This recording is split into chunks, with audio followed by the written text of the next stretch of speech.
energy and power.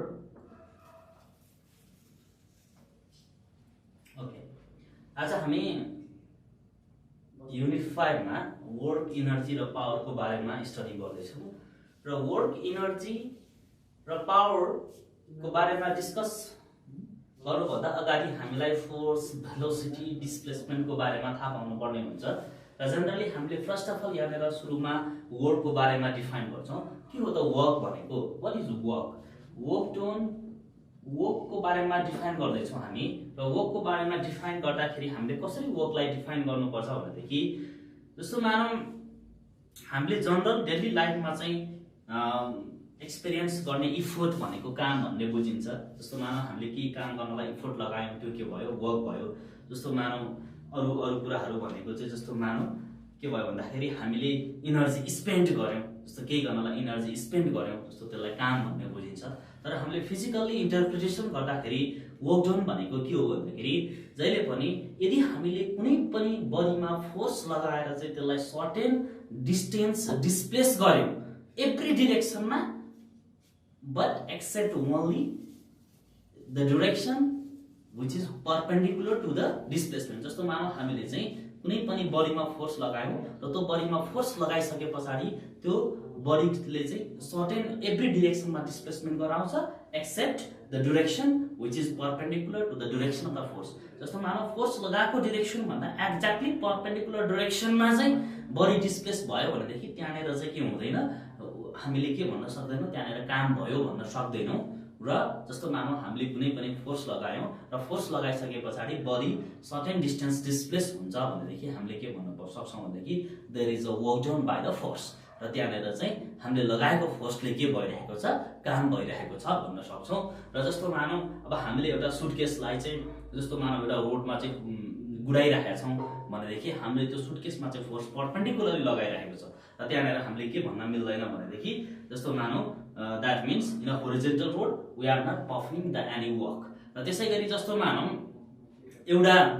जस्तो मानौं के भइरहेका छ, जस्तो मानौं एउटा लेबरले चाहिँ त्यो मानौं टाउकोमा ढुङ्गा बोकिरहेको छ भन्दाखेरि त्यसले चाहिँ फोर्स लगाएको छ परपेन्डिकुलर डाइरेक्सनमा, त्यहाँनेर कुनै पनि डिस्प्लेसमेन्ट छैन भनेदेखि त्यति बेला हामीले चाहिँ यहाँनेर वर्क डन चाहिँ के भन्न सक्छौं, work done by this labour is equal to the 0 भन्न सक्छौं। र त्यही भएर चाहिँ वर्क डन भनेको के हो भन्दाखेरि जहिले पनि एउटा सर्टेन हामीले कुनै पनि बडीमा फोर्स लगायौं भनेदेखि त्यो फोर्सको कारणले गर्दाखेरि कुनै पनि बडीको चाहिँ डिस्प्लेसमेन्ट हुन्छ र डिस्प्लेसमेन्ट हुन्छ except the direction perpendicular to the direction of the force. भनेको एक्ज्याक्टली फोर्स लगाएको भन्दा परपेन्डिकुलर डाइरेक्सनमा चाहिँ बडीको डिस्प्लेसमेन्ट भयो भनेदेखि हामीले के भन्दैनौं, त्यहाँनेर चाहिँ काम गरिएको भन्दैनौं, वर्क गरिएको भन्दैनौं। तर जस्तो मानौं हामीले चाहिँ परपेन्डिकुलर डाइरेक्सन भन्दा बाहेक फोर्स लगाएर अरु डाइरेक्सनतिर चाहिँ डिस्प्लेस भयो भनेदेखि हामीले के भन्छौं, we are performing the work भनेर भन्छौं। र जस्तो अब हामीले यहाँनेर चाहिँ work done by the constant force र कुनै पनि बडीमा हामीले चाहिँ कन्स्ट्यान्ट फोर्स लगाउँदाखेरि चाहिँ वर्क डनको भ्यालु कति हुन्छ भनेर हामीले पढ्दै छौं। र त्यसको लागि हामीले सुरुमा जाउँ वर्क डन बाइ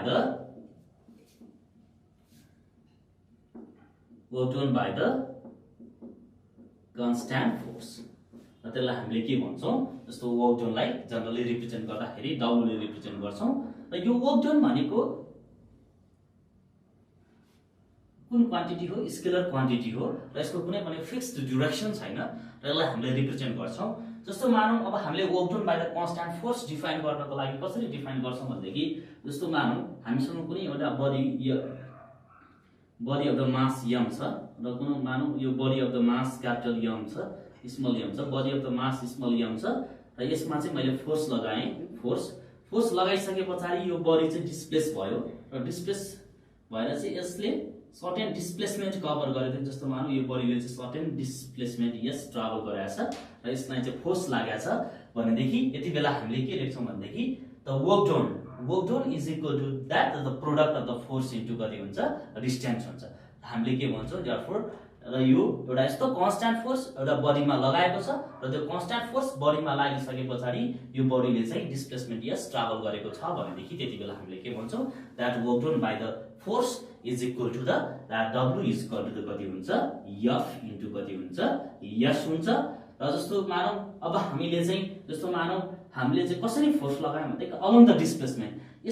यसरी फोर्स लगायौं ताकि फोर्स लगाएकै डाइरेक्सनमा चाहिँ बडीको डिस्प्लेस भएको छ, फोर्स लगाएकै डाइरेक्सनमा चाहिँ बडीको डिस्प्लेस भएको छ भनेदेखि हामीले चाहिँ F * S लेख्छौं। किनभनेदेखि हामीलाई के थाहा छ भनेदेखि जस्तो सपोज मानौ जस्तो F * S भनेको त dot product of the F * S हो। किनभनेदेखि यो work done is always the scalar quantity and scalar quantity is defined as the Fs cos कति हुन्छ थीटा हुन्छ र यहाँनेर थीटाको भ्यालु कति हुन्छ 0 डिग्री भयो किनकि we have applied the force in the direction of the displacement. जुन डाइरेक्सन जस्तो हामीले लगाएको फोर्सले चाहिँ बडीको डिस्प्लेसमेन्ट त्यही डाइरेक्सनमा भएको छ भनेदेखि हामीले के भन्छौं दैट इज यति बेला थीटा = 0 भयो भनेदेखि वर्क डन भनेको मात्र के हुन्छ F * कति हुन्छ S हुन्छ। र जस्तो मानौ अब हामीले कुनै पनि बडीमा यो body of the mass certain body of the mass छ, यो certain body of the mass छ र यो सर्टेन बडी अफ द मासमा चाहिँ हामीले फोर्स लगायौं र फोर्स लगाउँदाखेरि चाहिँ सर्टेन एंगलमा चाहिँ सर्टेन एंगलबाट चाहिँ फोर्स लगायौं र जस्तो मानौ एक्ज्याक्टली हामीले त्यही डाइरेक्सनमा जुन डाइरेक्सनमा बडीलाई डिस्प्लेस गर्नुपर्ने छ र त्यो डाइरेक्सनमा हामीले के गरेनौं फोर्स लगाएनौं र फोर्स नलगाइसकेपछि अब हामीले चाहिँ के गर्यौं भनेदेखि जस्तो मानौ एक्ज्याक्टली यो बडीमा चाहिँ जस्तो मानौ यो सेन्टरबाट सर्टेन एंगल बनाएर चाहिँ हामीले फोर्स लगायौं भनेदेखि त्यति बेला चाहिँ वर्क डन भनेको के हुन्छ त भनेदेखि दैट फोर्स भनेको कति हुन्छ F cos थीटा हुन्छ। यो कम्पोनेन्ट भनेको चाहिँ जुन डाइरेक्सनमा रिजोल्युसन अफ द भेक्टर अनुसार यो एंगल भनेको थीटा छ र एंगल थीटा भइसकेपछि यो अलोङ द डिस्प्लेसमेन्टमा लागेको फोर्स भनेको कति छ F cos थीटा छ र डिस्प्लेसमेन्ट बडी डिस्प्लेसमेन्ट भइसक्यो यहाँबाट जस्तो मानौ फोर्स F लगाइरहेको छौं यो भनेको कति हुन्छ F cos थीटा हुन्छ र अब यो बडीले चाहिँ डिस्प्लेस भएर चाहिँ यस डिस्प्लेसमेन्ट ट्राभल गरिसकेपछि चाहिँ के हुन्छ भनेदेखि जब यो बडीले यस डिस्टेन्स ट्राभल गर्यो र यस डिस्टेन्स ट्राभल गरेपछि यति बेला चाहिँ वर्क भनेको कति हुन्छ F cos थीटा * कति हुन्छ S हुन्छ र W = हामीले यसलाई पनि के लेख्न सक्छौं Fs cos थीटा लेख्न सक्छौं र Fs cos थीटा भनेको के हो again it is the dot product of the F and S किनकि फोर्स भनेको पनि भेक्टर क्वान्टिटी हो र डिस्प्लेसमेन्ट भनेको पनि के हो भेक्टर क्वान्टिटी हो। देयरफोर W = के हुन्छ F * कति हुन्छ S एन्ड हामीले के भन्न सक्छौं भनेदेखि work is equal to the dot product of the force and the displacement. अब हामीले फेरि यहाँबाट वर्कलाई चाहिँ डिफाइन गर्दाखेरि F * S भयो। अब हामीले यहाँबाट डिफरेन्ट स्पेशल केसेसहरु अराइज हुन सक्छौं जस्तो मानौ यो डिस्प्लेसमेन्ट हो अब यो थीटा भनेको चाहिँ के भयो लगाएको फोर्स जस्तो मानौ कुनै पनि बडीलाई डिस्प्लेस गर्नलाई लगाएको फोर्स र के भयो यहाँनेर चाहिँ जस्तो डिस्प्लेसमेन्ट बीचको एंगल भयो र यदि हामीले यहाँनेर धेरै स्पेशल केसेसहरु आउन सक्छन् फर्स्ट अफ अल 1 नम्बर केसमा जस्तो मानौ त्यो डिस्प्लेसमेन्ट र फोर्स बीचको angle theta is less than 90 degree छ भनेदेखि के हुन्छ भनेदेखि जस्तो मानौ W = कति भयो Fs cos थीटा भयो जनरल फर्ममा। यो भनेको चाहिँ के भयो भन्दाखेरि जस्तो मानौ ती फोर्स लगाएकै डाइरेक्सनमा चाहिँ बडीको डिस्प्लेस भयो भनेदेखि के हुने भयो जस्तो मानौ थीटाको एंगल त यहाँनेर त 0 छ तर अब हामीले यहाँनेर के भन्छौं भनेदेखि जस्तो मानौ अब हामीले यहाँनेर चाहिँ थीटा चाहिँ के भयो लेस देन 90 डिग्री भयो। थीटा चाहिँ लेस देन 90 डिग्री भएको छ भनेदेखि यो cos थीटाको भ्यालु त जहिले पनि के हुन्छ पोजिटिभ हुन्छ र यति बेला वर्क डन भनेको जहिले पनि के हुन्छ पोजिटिभ हुन्छ र वर्क डन पोजिटिभ कस्तो केसमा हुन्छ भनेदेखि हामीले एउटा सर्टेन एक्जाम्पल दिन सक्छौं जस्तो मानौ कुनै पनि बडी चाहिँ फ्रीली फल भइरहेको छ र सर्टेन हाइट माथिबाट तल फल खसिरहेको छ भनेदेखि त्यति बेला चाहिँ work is done by the gravity र त्यति बेला चाहिँ work done by the gravity always equal to के हुन्छ पोजिटिभ हुन्छ। र अब जस्तो मानौ यदि के हुन्छ भनेदेखि जस्तो मानौ अब सेकेन्ड नम्बरको केस आउन सक्छ र यो सेकेन्ड नम्बरको केसमा चाहिँ के हुन सक्छ भनेदेखि अब जस्तो मानौ यो थीटाको भ्यालु चाहिँ 90 डिग्री भयो। थीटाको भ्यालु 90 डिग्री भयो भनेदेखि के हुन्छ भनेदेखि जस्तो मानौ यो बडीको डिस्प्लेसमेन्ट यसरी जानु पर्ने छ अनि त्यसपछि फोर्स चाहिँ हामीले परपेन्डिकुलरली लगाएको छौं बडीमा भनेदेखि यति बेला थीटा = 90 डिग्री भयो भनेदेखि W = कति हुन्छ Fs cos थीटा हुन्छ र F अनि S cos कति हुन्छ थीटा भनेको कति हुन्छ 90 डिग्री हुन्छ र त्यति बेला चाहिँ वर्क डनको भ्यालु कति हुन्छ 0 हुन्छ। That W = 0 represent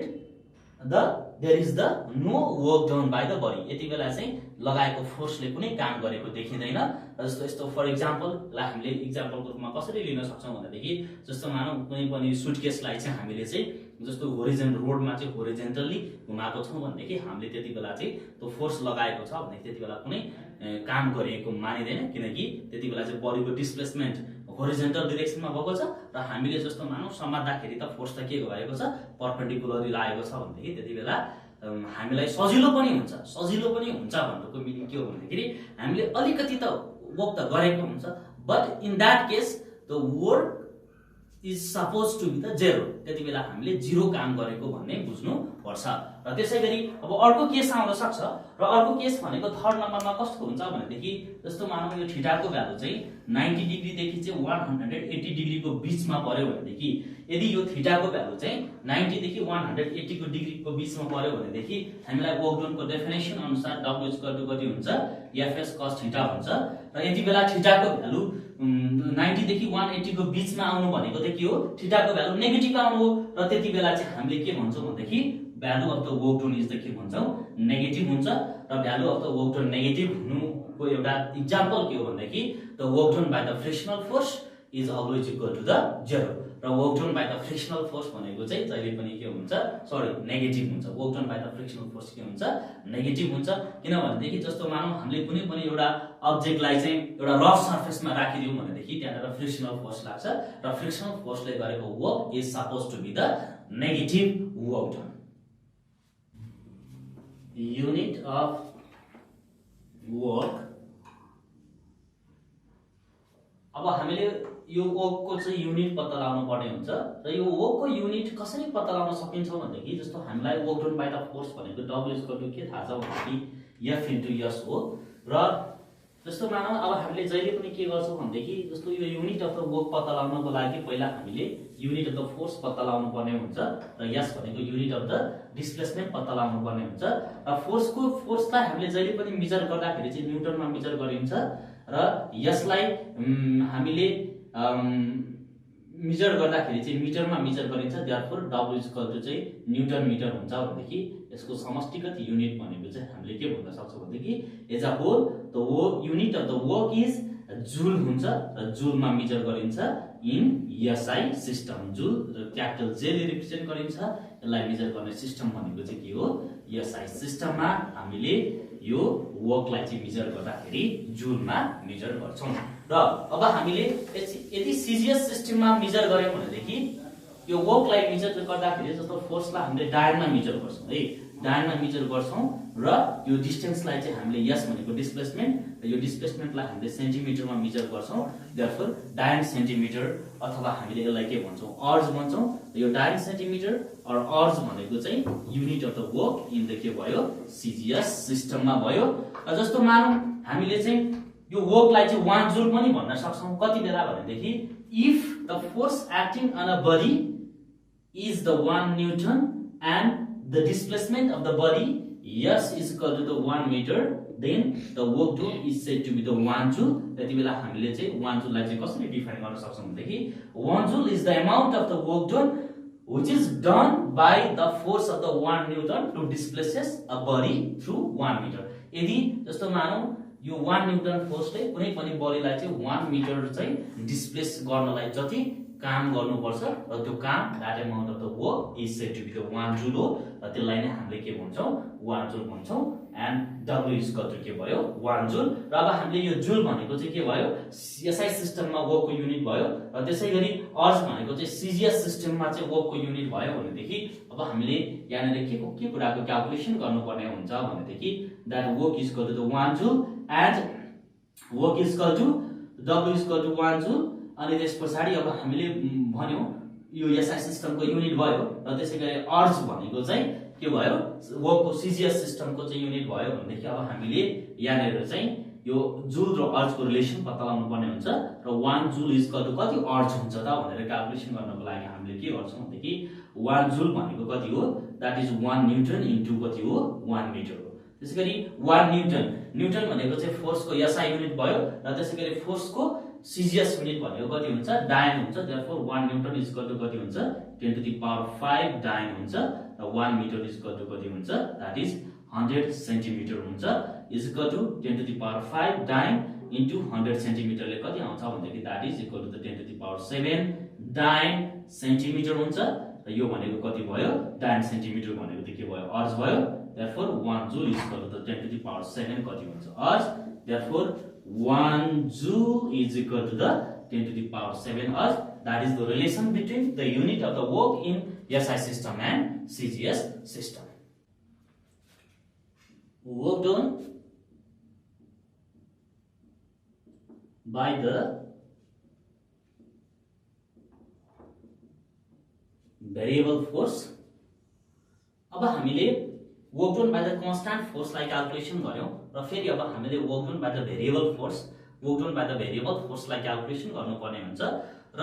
work done by the variable फोर्सलाई क्याल्कुलेसन गर्नको लागि म एउटा सिम्पल एउटा ग्राफ बनाउँदै छु र यो सिम्पल ग्राफमा हामीले के देख्न सक्छौं भन्दाखेरि जस्तो मानौं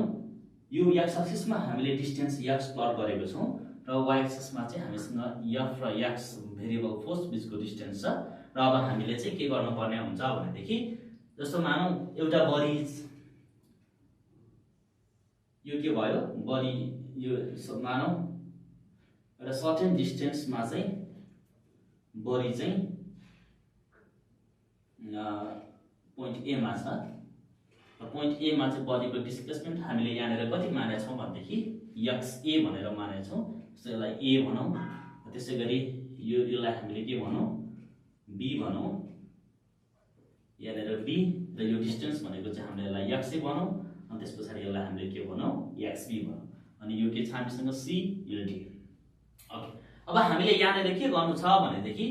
यहाँनेर चाहिँ यो बडीलाई चाहिँ यो a देखि b सम्म चाहिँ डिस्प्लेस गर्नको लागि चाहिँ जस्तो मानौं हामीले कन्सिडर गरौं र यहाँनेर के भएको छ भेरिएबल फोर्स लागेको छ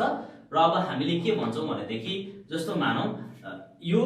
बडीलाई चाहिँ a देखि b सम्मको डिस्प्लेस गर्नु छ भनेदेखि जस्तो मानौं अब हामीले यहाँनेर चाहिँ भेरिएबल फोर्स एक्ट गरेको छ र भेरिएबल फोर्स एक्ट गर्नको लागि जस्तो के भन्छौं भनेदेखि जस्तो मानौं हामीले चाहिँ जस्तो मानौं यो a देखि b को बीचमा चाहिँ डिस्प्लेसमेन्ट छ र डिस्प्लेसमेन्ट छ भनेदेखि हामीले यो बडीलाई चाहिँ यो पोइन्ट xa देखि xb सम्म चाहिँ डिस्प्लेस गरेर पुर्याउनु पर्ने हुन्छ र त्यही कन्डिसनमा अब हामीले के गर्छौं भनेदेखि जस्तो मानौं यो a देखि b मा पुर्याउनु छ भनेदेखि अब हामीले के गर्छौं यो a देखि b मा चाहिँ एकदम स्मल डिस्प्लेसमेन्टहरुलाई हामीले के गर्छौं कन्सिडर गर्छौं एकदम इन्फाइनाइट स्मल डिस्प्लेसमेन्टहरुलाई चाहिँ कन्सिडर गर्छौं। जस्तो मानौं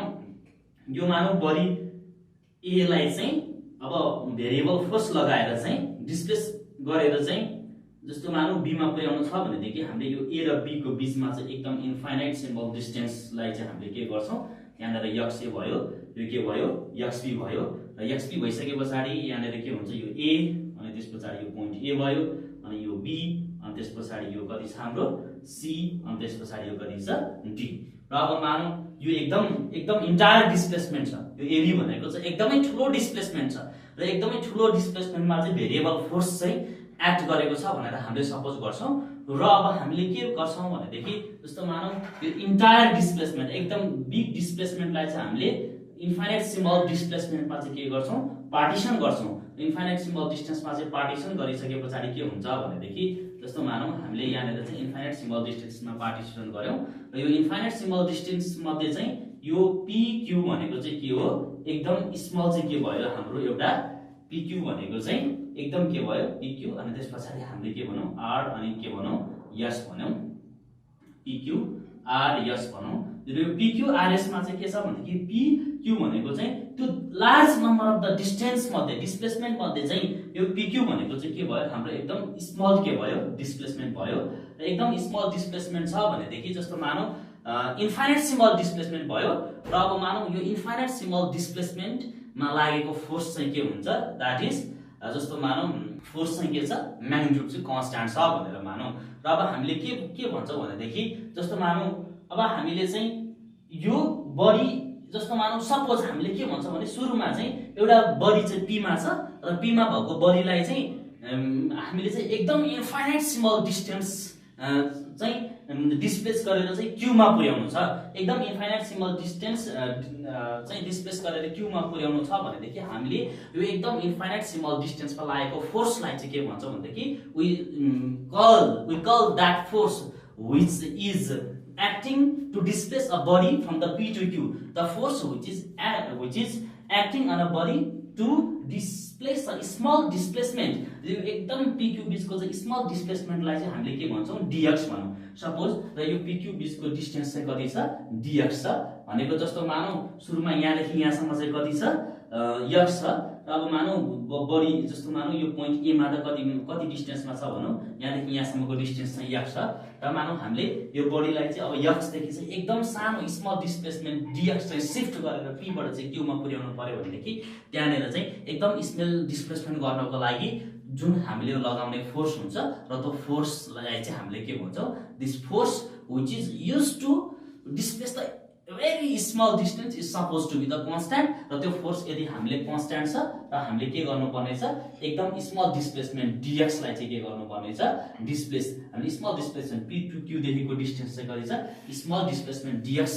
चाहिँ शिफ्ट गर्नु छ भन्नुको मतलब के हो भने p देखि q मा चाहिँ लानको लागि लाग्ने स्मल डिस्प्लेसमेन्ट dx हो भनेदेखि त्यहाँ त्यो रिजनमा लाग्ने फोर्स कन्स्ट्यान्ट हुन्छ, र अब p देखि q डिस्प्लेस गर्नको लागि त्यो भ्यालु अफ द डिस्प्लेसमेन्ट एकदमै स्मल छ भनेदेखि हामीले p र p देखि q पुर्याउनको लागि गर्नुपर्ने काम पनि के हुन्छ एकदमै स्मल हुन्छ। Therefore the small amount of the work is to be done भनेको एकदम स्मल डिस्प्लेसमेन्ट चाहिँ डिस्प्लेस गर्नको लागि चाहिँ हामीले काम पनि के गर्नुपर्ने हुन्छ एकदमै स्मलै गर्नुपर्ने हुन्छ। Therefore that amount of the work is the small amount of the work to displace a body from p to q is the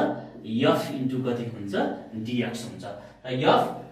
into dx हुन्छ, र यति बेला हामीले के भन्छौँ भनेदेखि that amount of the force is supposed to be the constant, र अब हामीलाई यहाँनेर के थाहा छ भनेदेखि जस्तो मानौ यहाँनेर लागेको फोर्सको भ्यालु भनेको त के हो भन्दाखेरि जस्तो यो pq मा लागेको ps भनौँ न, यो ps ले त के रिप्रेजेन्ट गर्छ फोर्स र pq ले त के रिप्रेजेन्ट गर्छ स्मल डिस्प्लेसमेन्ट। देयरफोर अब हामीले यहाँनेर के भन्छौँ भने dw is equal to f भनेको कति हुन्छ that is ps into dx भनेको कति हुन्छ pq, र ps into dq छ, र dw भनेको कति छ एरिया अफ द, यो भनेको p area ps into pq भनेको के भयो that is the area of the PQ कति हुन्छ RS, that small amount of the work done is the area of कति भयो PQRS, small amount of the work done to shift or to displace a body from P to Q भनेको कति भयो area of the PQRS भयो। तर अब हामीले के गर्नु छ भनेदेखि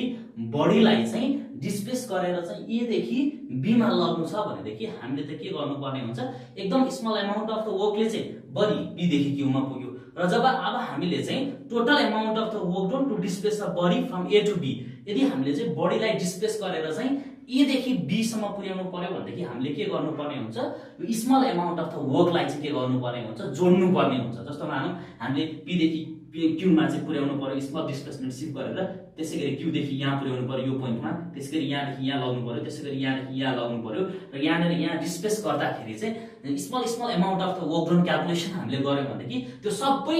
small amount of the work डनलाई जब हामी जोड्छौं we get the total amount of the work done to displace a body from A to B। A देखि B सम्म डिस्प्लेस गर्नको लागि चाहिँ के गर्नुपर्ने हुन्छ total amount of the work done गर्नुपर्ने हुन्छ। That total amount of the work done भनेको कति हुन्छ W इक्वल टु समेसन कति भयो DW, र समेसन DW छ भनेदेखि अब हामीले यसलाई के भन्छौं भनेदेखि अर फेरि हामीले W इक्वल टु के भन्छौं समेसन DW भनेको कति हो F x कति हुन्छ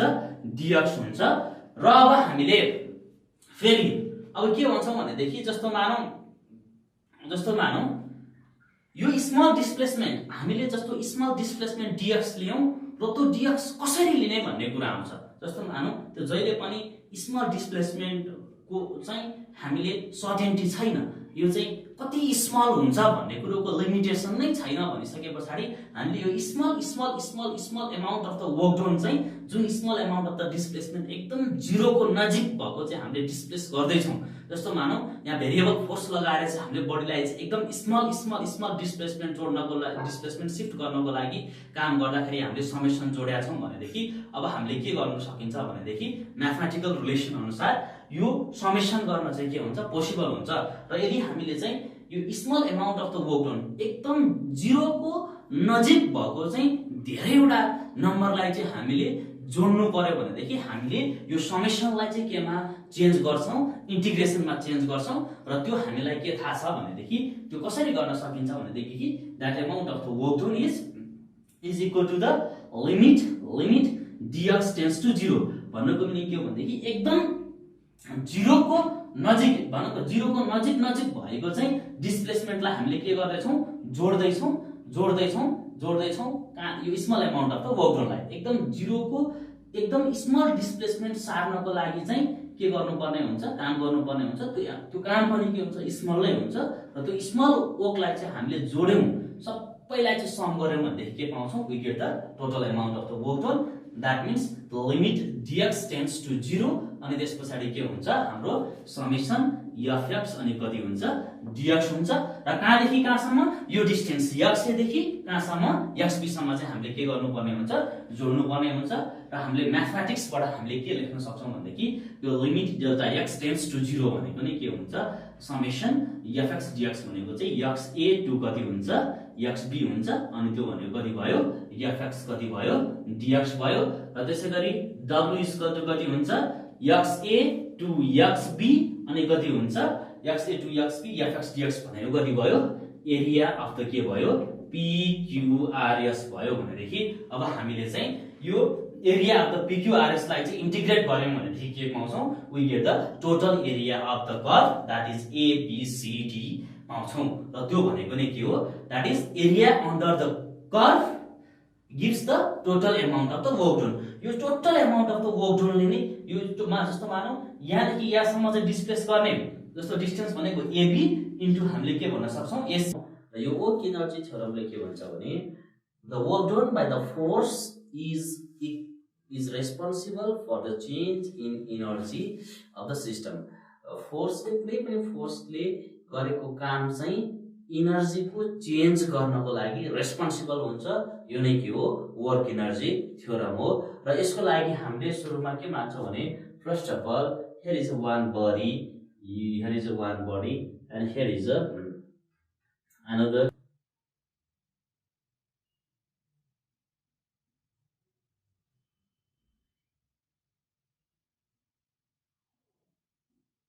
जब हामीले कुनै एउटा body of the mass m लाई मानौ यो body of the mass m लाई चाहिँ f भन्ने फोर्स अप्लाई गर्यो लिनियर डिस्टेन्समा र यसको इनिशियल भेलोसिटी सुरुमा u डिस्टेन्स छ र इनिशियल भेलोसिटी u छ र अब हामीले फोर्स f लगाइसकेपछि यसले s डिस्प्लेसमेन्ट कम्प्लिट गरेर चाहिँ मानौ यसको पोजिसन a छ र यसको पोजिसन b हो र हामीले सुरुमा फोर्स लगायौं फोर्स m मास m मा चाहिँ फोर्स लगाइसकेपछि इनिशियल भेलोसिटीले कुदिरहेको यो बडी यो चाहिँ यस डिस्प्लेसमेन्ट ट्राभल गरिसकेपछि चाहिँ बी पोजिसनमा पुग्यो र त्यति बेला बडीले फाइनल भेलोसिटीले बी एटिम गर्यो र यति बेला फोर्सले गरेको काम that work done is equal to के हुन्छ भने हामीलाई थाहा छ work done w is equal to f into s the work done by the force is equal to the force into the displacement along the displacement of the body यो भनेको force into displacement is defined as the work done or w is equal to f भनेको m हुन्छ a and s this is called as the equation 1 also we have to prove that the work done by the force is equal to the change in energy of the system that we are going to prove this कुनै पनि फोर्सले गरेको काम work चाहिँ energy को change गर्नको लागि चाहिँ responsible हुन्छ that the work done by the force is equal to the change in energy भनेर हामीलाई देखाउनु छ र यसको लागि फर्स्ट अफ अल मैले के माने एउटा body of the mass m छ यो सुरुको पोजिसन a मा छ र यो डिस्प्लेसमेन्ट s ट्राभल गरिसके पोइन्ट b मा पुग्यो र पोइन्ट b मा यसको फाइनल भेलोसिटी v छ अब हामीलाई के थाहा छ भने we have the equation of motion we have from the equation of motion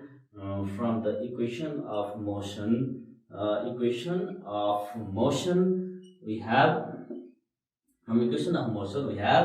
v square is equal to u square plus 2as where v is the final velocity, u is the initial velocity, a is the acceleration and this s is the displacement of the body or as is equal to b square minus u square by 2 this is equation 2 now using equation 2 in equation 1 we get, using equation 2, in equation 1 we get W is equal to m v square minus u square by 2, or W is equal to 1 by 2 m v square minus 1 by 2 m u square, or W is equal to that 1 by 2 m v square is the final kinetic energy, minus initial kinetic energy. This implies work done is equal to the change in energy. That is the change in energy, that is called the work energy theorem, which says that the work done by the force is equal to the change in energy of the system. Potential energy. Okay. आज हामी फेरि यो kinetic एनर्जीको बारेमा study गरिसके पछाडि अब potential एनर्जीको बारेमा study गर्दैछौँ। र पोटेन्शियल एनर्जी भनेको के हो भनेदेखि the energy possessed on a body due to its position or configuration. जस्तो मानव कुनै पनि बडीको पोजिसन र कन्फिगुरेसनको कारणले गर्दाखेरि कुनै पनि बडीमा एनर्जी पोसेस्ड हुन्छ भनेदेखि हामीले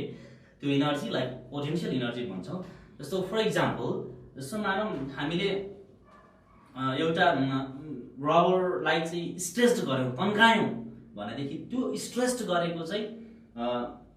रबरमा पनि एनर्जी स्टोर भएर बसेको हुन्छ र त्यसलाई हामीले जनरली इलास्टिक पोटेन्शियल एनर्जी भन्छौँ। र जस्तो मानौ हामीले कुनै पनि एउटा बडीलाई चाहिँ अर्थबाट सर्टेन हाइट माथि लग्यौँ भनेदेखि पनि के हुन्छ,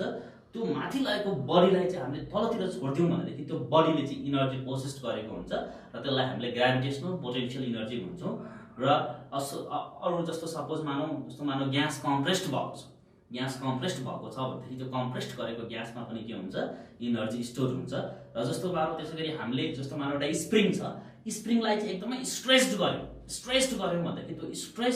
स्ट्रेच्ड गरेको स्ट्रिङमा पनि एनर्जी हुन्छ। र मानौ हामीले स्प्रिङलाई चाहिँ कम्प्रेस्ड गर्यौँ भन्दाखेरि त्यो कम्प्रेस्ड स्ट्रिङमा पनि के हुन्छ, एनर्जी हुन्छ। र यो भनेको चाहिँ जहिले पनि energy is stored in the form of the, जस्तो मानौ स्प्रिङमा भएको एनर्जी चाहिँ इलास्टिक नेचरको भनौँ न, जस्तो मानौ स्प्रिङ त इलास्टिक नेचरको र इलास्टिक नेचर को बडीले पोसेस गरेको एनर्जी भनेको इलास्टिक पोटेन्शियल एनर्जी हो। जस्तो मानव कुनै पनि बडीलाई चाहिँ अर्थको ग्राभिटीबाट सर्टेन हाइट माथि लाग्दाखेरि चाहिँ पोसेस गरेको पोटेन्शियल एनर्जी भनेको ग्राभिटेसनल पोटेन्शियल एनर्जी हो। र अब हामीले चाहिँ एनर्जीलाई के भनेर डिफाइन गर्नु पर्यो भनेदेखि potential energy possessed by the body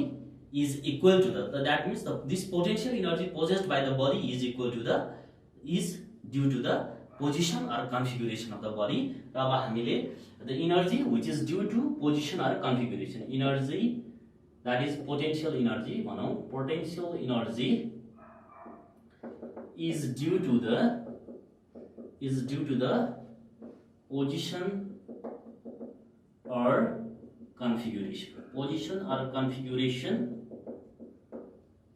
The potential energy is due to the position or configuration. र फर्स्टमा एक नम्बरमा हामीले के गरौँ भन्दाखेरि ग्रेभिटेशनल पोटेन्शियल एनर्जीलाई हामीले के गरौँ, डिफाइन गरौँ। र ग्रेभिटेशनल पोटेन्शियल एनर्जीलाई डिफाइन गर्दाखेरि कसरी डिफाइन गर्न सकिन्छ भनेदेखि जस्तो फर इक्जाम्पल, जस्तो मानौ यहाँनिर हामीले चाहिँ के भन्न सकिन्छ भनेदेखि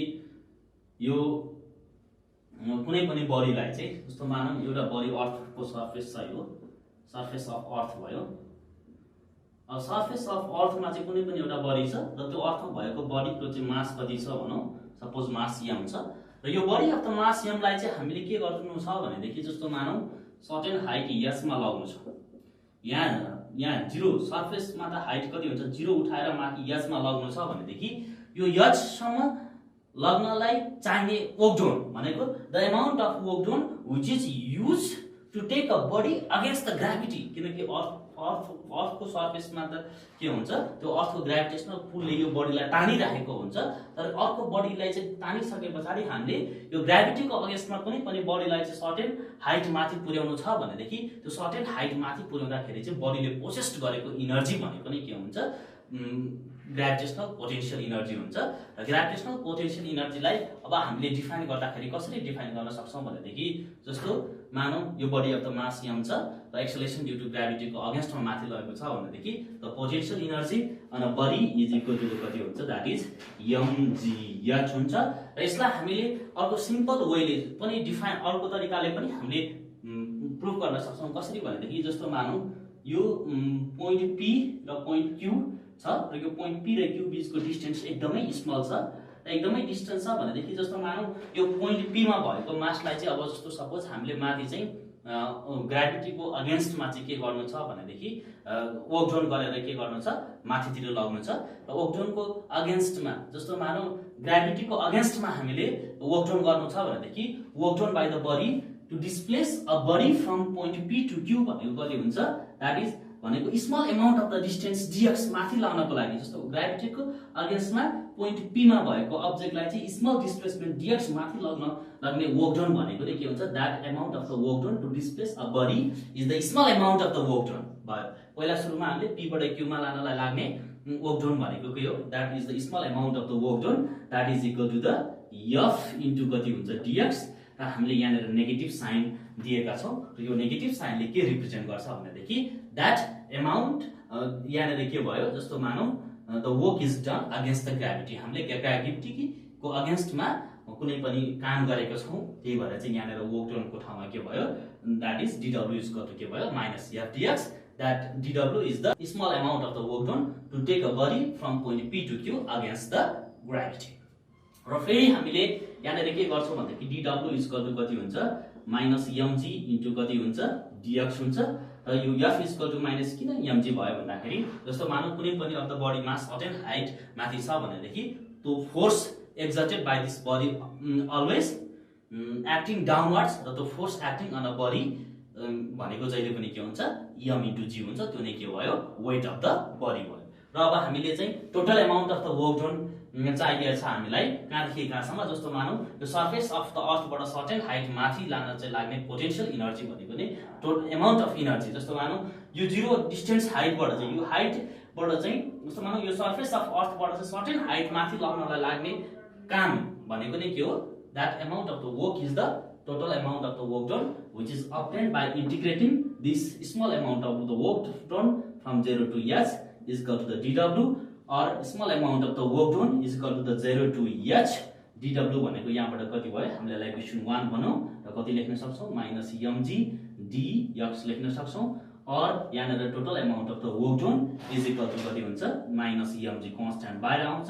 dx को इन्टिग्रेसन x कहाँदेखि कहाँसम्म 0 to h, और amount of the work done भनेको कति हुन्छ माइनस mg अनि कति हुन्छ h माइनस 0, और फेरि हामीले w इज इक्वल टु के भन्न सक्छौँ, that w is equal to minus mg into h हुन्छ। यहाँनिर चाहिँ नेगेटिभ साइनले के रिप्रेजेन्ट गर्छ भनेदेखि that amount of the work done is which is done against the gravity, र यो ग्राभिटीको अगेन्स्टमा भएको वर्क डन भयो जस्तो मानौँ, र यो amount of the work done नै बडीले चाहिँ के को फर्ममा स्टोर गरेर राखेको हुन्छ, this amount of the work done by the body at a certain height from the surface of the earth is stored in the form of the gravitational potential energy. Therefore the gravitational potential energy of the body at a height h from the surface of the earth is equal to the gpe भनेको के हो, gravitational potential is equal to कति भयो mgh। This is the required expression for the gravitational potential energy. Forces. Okay, हामीले यो भन्दा अगाडि work energy पावरमा जनरली वर्क एनर्जी को हामीले डेफिनेसन दियौं, र अब हामीले यहाँनिर चाहिँ conservation of the mechanical energy को बारेमा पनि हामीले डिस्कस गर्यौं, र अब हामीले यहाँनिर डिस्कस गर्नुपर्ने हुन्छ कन्जर्भेटिभ फोर्स र नन कन्जर्भेटिभ फोर्स को बारेमा। र यो कन्जर्भेटिभ फोर्स र नन कन्जर्भेटिभ फोर्स भनेको के हो त्यो हामीले डिफाइन गर्नुपर्ने हुन्छ, र कन्जर्भेटिभ फोर्स र नन कन्जर्भेटिभ फोर्स डिफाइन गर्नको लागि हामीले कन्जर्भेटिभ फोर्स भनेको के हो भनेर डिफाइन गरौँ। र कन्जर्भेटिभ फोर्स भनेको चाहिँ के हो भन्दाखेरि if the work done by the force while taking around the closed path is equal to the 0, then such force is known as the conservative force. For example, the gravitational force is the conservative force. त्यसैगरी magnetic force भनेको के हुन्छ conservative force हुन्छ। र अब हामीले यो conservative force मा चाहिँ total amount of the work done by the force 0 कसरी हुन्छ भनेर हामी इलस्ट्रेट गर्न गइरहेका छौं। जस्तो मानौं अब हामीसँग एउटा कुनै बडी अफ द मास छ, यो हामीसँग के छ भन्दाखेरि यो सरफेस अफ द अर्थ छ र यो सरफेस अफ द अर्थ मा चाहिँ यो body of the mass generally m छ। र जस्तो मानौं अब हामीले यो बडीलाई चाहिँ जस्तो मानौं यो पोइन्ट पोजिसन a मा छ र त्यसैगरी अब त अर्को बडीको चाहिँ मास कति छ र सर्टेन हाइट माथि छ। जस्तो मानौं सर्टेन हाइट माथि चाहिँ बडीको चाहिँ मास m छ, बडीको मास m, यो सर्टेन हाइट माथि छ र यो सर्टेन हाइट माथि बडीको मास छ भनेदेखि जस्तो मानौं work done by the body while taking this object from the surface of to earth भनेको पोजिसन a बाट b मा चाहिँ work done against the gravity भनेको total amount of the work done against the gravity while taking an object from this a to b जहिले पनि के हुन्छ that is equal to the mgh। हामीले यसलाई के गरिसकेका छौं क्याल्कुलेसन गरिसकेका छौं। र अब हामीले यो म्याग्निट्युड को टर्ममा लेख्दाखेरि के लेख्न सक्छौं भन्दाखेरि mgh भयो। दैट मीन्स एउटा बडी अफ द मास भयो, एउटा body of the mass m चाहिँ यो अर्थ को सरफेस बाट चाहिँ सर्टेन हाइट माथि लाँदाखेरि चाहिँ स्टोर हुने एनर्जी भनेको कति हुन्छ that amount of the energy भनेको ग्रेभिटेशनल पोटेन्शियल एनर्जी हुन्छ store. This the potential energy at point B is stored in the form of the gravitational potential energy हुन्छ। र अब हामीले यहाँनेर डिफाइन गर्नुपर्ने हुन्छ। र यहाँनेर डिफाइन गर्दाखेरि कसरी डिफाइन गर्न सकिन्छ भनेदेखि हामीले कन्जर्भेटिभ फोर्सलाई डिफाइन गर्नुपर्ने हुन्छ। Work done by the force, work done by the force while taking a body from point A to point B भनेको कति हुन्छ 0 हुन्छ। जस्तो मानौं यहाँनेर पाथ के भयो, यो पाथ के भयो भनेदेखि work done by the body to move an object from point A to point B भनेको कति आउँछ mgh आउँछ। र अब सपोज मानौं हामीले एउटा अर्को पाथ डिफाइन गरौँ। यो अर्को पाथ कस्तो छ भन्दाखेरि अब जस्तो मानौं यो अर्थको सरफेस छ र यस्तो अर्थको सरफेसमा body of the mass m छ। अर्थको सरफेसमा body of the mass m छ भनेदेखि जस्तो मानौं अब हामीले एउटा पाथ चेन्ज गरौँ। यो पाथ पोइन्ट A बाट चाहिँ B मा लानु पर्यो। यहाँनेर हामीसँग A छ, यो B छ, अनि त्यसैगरी यहाँनेर हामीसँग के छ भन्दाखेरि यो पाथ भनेको C छ। अघि हामीले डाइरेक्टली यो पाथबाट लगेका छौं भनेको A टु B। जस्तो अब्जेक्टलाई चाहिँ कुनै पनि यो अर्थको सरफेसमा भएको अब्जेक्टलाई चाहिँ जस्तो मानौं यो पोइन्ट A बाट चाहिँ पोइन्ट B मा चाहिँ यो AB डाइरेक्ट लगेदाखेरि चाहिँ पोटेन्शियल एनर्जी भनेको कति आउँछ that amount of the work done by the force, work done amount of the work done by the force भनेको कति हुन्छ दैट इज द mgh हुन्छ। र त्यसैगरी अब हामीले फेरि यो बडी अफ द पाथमा लग्यौं भनेदेखि यो पाथ छ भनेदेखि जस्तो मानौं यहाँनेरबाट यहाँनेर लग्दासम्म चाहिँ के भन्छ भनेदेखि work done by the body in moving a displacement. हामीले त डिस्प्लेसमेन्ट डिस्प्लेसमेन्ट माथि पुर्याउनु छ र माथि पुर्याउँदाखेरि चाहिँ जस्तो मानौं यहाँनेर के छ भनेदेखि हामीसँग यो दुई टोटल हाइट h छ। टोटल हाइट h मा हामीले यहाँनेर डाइरेक्टली यो स्ट्रेटली लगेका थियौ तर के हुन्छ भनेदेखि अब यहाँनेर हामीले यो पाथलाई बदल्दै छौं र पाथलाई बदलेर यो पाथ A B अनि यसलाई C भनौं, यसलाई D भनौं, अनि यसलाई के भनौं E, अनि यो हाम्रो के भयो दैट इज F भनौं। र यसलाई यसै भनौं हाम्रो AB छ, यसलाई C अनि यसलाई D A अनि त्यसपछि यो C अनि D E F छ भनेदेखि जस्तो मानौं अब हामीले यो पाथ भनेको चाहिँ A C D E F A पाथबाट चाहिँ हामीले चाहिँ के गर्नुपर्ने छ यो पाथबाट चाहिँ बडीलाई चाहिँ यो इनिशियल पोजिसन भनेको सरफेस अफ द अर्थ देखि चाहिँ जस्तो मानौं यो सरफेस अफ अर्थ देखि चाहिँ यो पोइन्ट B सम्म यो डिस्टेन्स टाढा पुर्याउनु छ भनेदेखि के हुन्छ भनेदेखि जस्तो मानौं यहाँदेखि पोइन्ट A देखि C सम्म पुर्याउँदाखेरि चाहिँ के हुन्छ भन्दाखेरि the work done by the force, work done by the gravitational force भनेको चाहिँ work done work is done against the gravitational force भनेको अर्थको ग्रेभिटेशनल फोर्स हुन्छ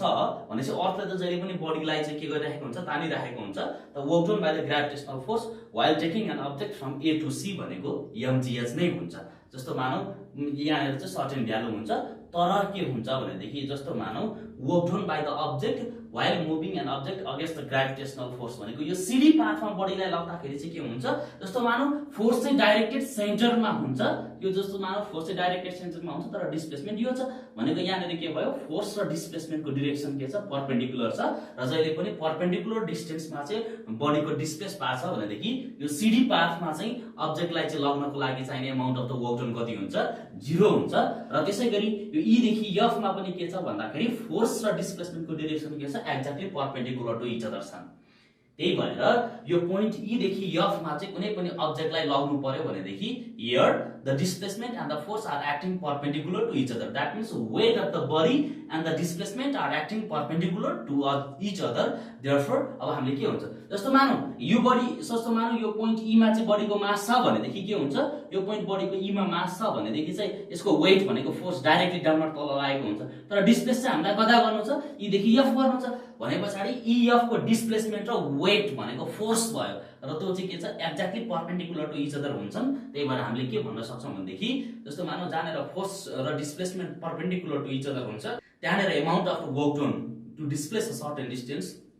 always equal to 0 therefore यो पाथ जस्तो भए तापनि अब के हुने भयो यो टोटल हाइट भनेको कति भयो यहाँ देखि यहाँसम्मको हाइट यहाँ देखि यहाँसम्म लग्ने यहाँ देखि यहाँसम्म र यहाँ देखि यहाँसम्म लग्नु भनेको के भयो A देखि B सम्म लग्दा जति हाइट हामीले कभर गर्छौं त्यति डिस्टेन्स नै ट्राभल गरेर चाहिँ के हुने भयो जस्तो मानौ वर्क डन भनेको चाहिँ यहाँ देखि यहाँसम्म लग्न भनेको यो स्ट्रेट पाथ AB बाट चाहिँ जस्तो मानौ A बाट चाहिँ B मा चाहिँ बडीलाई चाहिँ ग्राभिटीको अगेन्स्टमा लग्नु पर्यो माथि भनेदेखि हामीले ओ कति गर्नु पर्ने रहेछ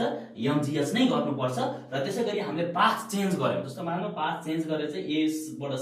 C बाट D D बाट E बाट F र F बाट चाहिँ B मा लग्दाखेरि पनि के हुने रहेछ amount of the work done चाहिँ जहिले पनि के आउँछ सेम आउँछ यानी कि यहाँ र यहाँ देखि यहाँसम्म लग्न र यहाँ देखि यहाँसम्म लग्न चाहिँ net amount of the work done यति बेला चाहिँ amount of the work done के हुन्छ 0 हुन्छ त्यही भएर हामीले चाहिँ यहाँ देखि यहाँसम्म लग्न लागि amount of the work done भनेको जस्तो मानौ यहाँ देखि यहाँसम्म र यहाँ देखि यहाँसम्मको हाइट भनेको त के हो भन्दाखेरि टोटल हाइट त यस नै हो देयरफोर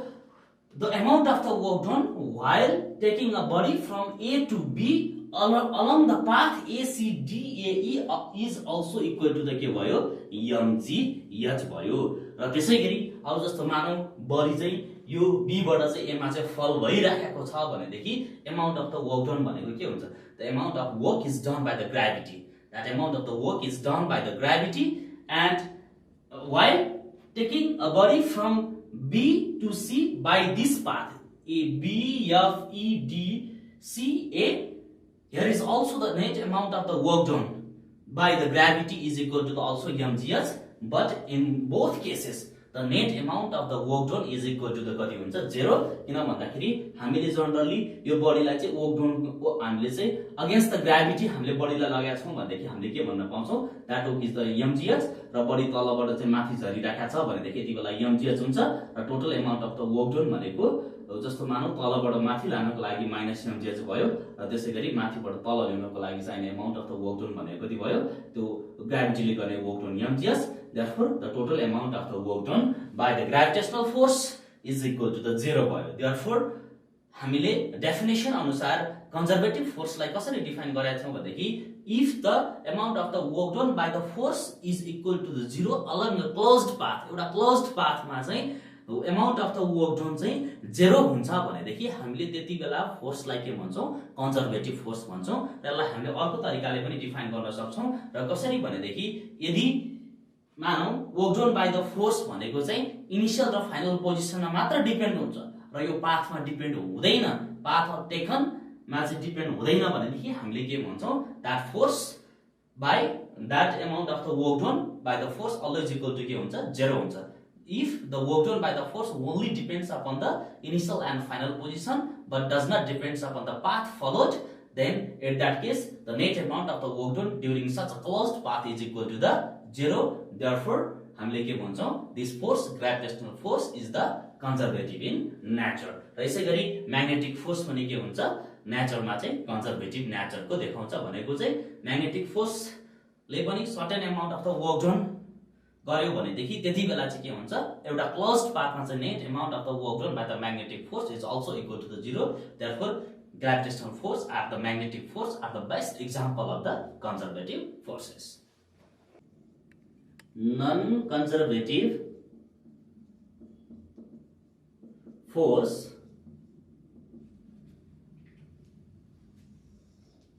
ओके। अब हामीले नन कन्जर्भेटिभ फोर्सलाई डिफाइन गर्दैछौँ र हामीले योभन्दा अगाडि कन्जर्भेटिभ फोर्सलाई डिफाइन गरिसक्यौँ र कन्जर्भेटिभ फोर्स भनेको कस्तो फोर्स थियो भनेदेखि the work done by such force around a closed path is equal to the zero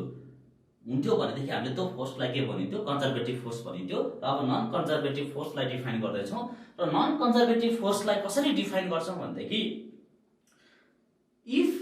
the work done by such force around a closed path is not equal to the zero and at that time such force is said to be the non-conservative force। र non conservative फोर्सलाई हामीले define गर्दाखेरि अब कसरी define गर्छौँ भनेदेखि जस्तो मानौँ अब हामीसँग चाहिँ जस्तो हामीले के भन्न सक्छौँ भनेदेखि नन कन्जर्भेटिभ फोर्सको एउटा बेस्ट इक्जाम्पल भनेको फ्रिक्सनल फोर्स हो र फ्रिक्सनल फोर्स छ भनेदेखि फ्रिक्सनल फोर्स भनेको चाहिँ के हो this is the best example of the के भयो नन कन्जर्भेटिभ फोर्स भयो। र अब हामीले चाहिँ के गर्छौँ भनेदेखि जस्तो मानौँ एउटा ब्लक अफ द मास छ एउटा मानौँ यहाँनिर हामीसँग चाहिँ एउटा टेबल छ यो टेबलमा चाहिँ एउटा बडी अफ द मास कति राखेका छौँ भनेदेखि हामीले चाहिँ एउटा बडी अफ द मास यमलाई राखेका छौँ। एउटा बडी अफ द मास यमलाई राखिसके पछाडि हामीले चाहिँ यम यसको पोजिसन ए छ र यो बडीको चाहिँ मोसन चाहिँ कता भइरहेछ मोसनको डिरेक्सन चाहिँ यता छ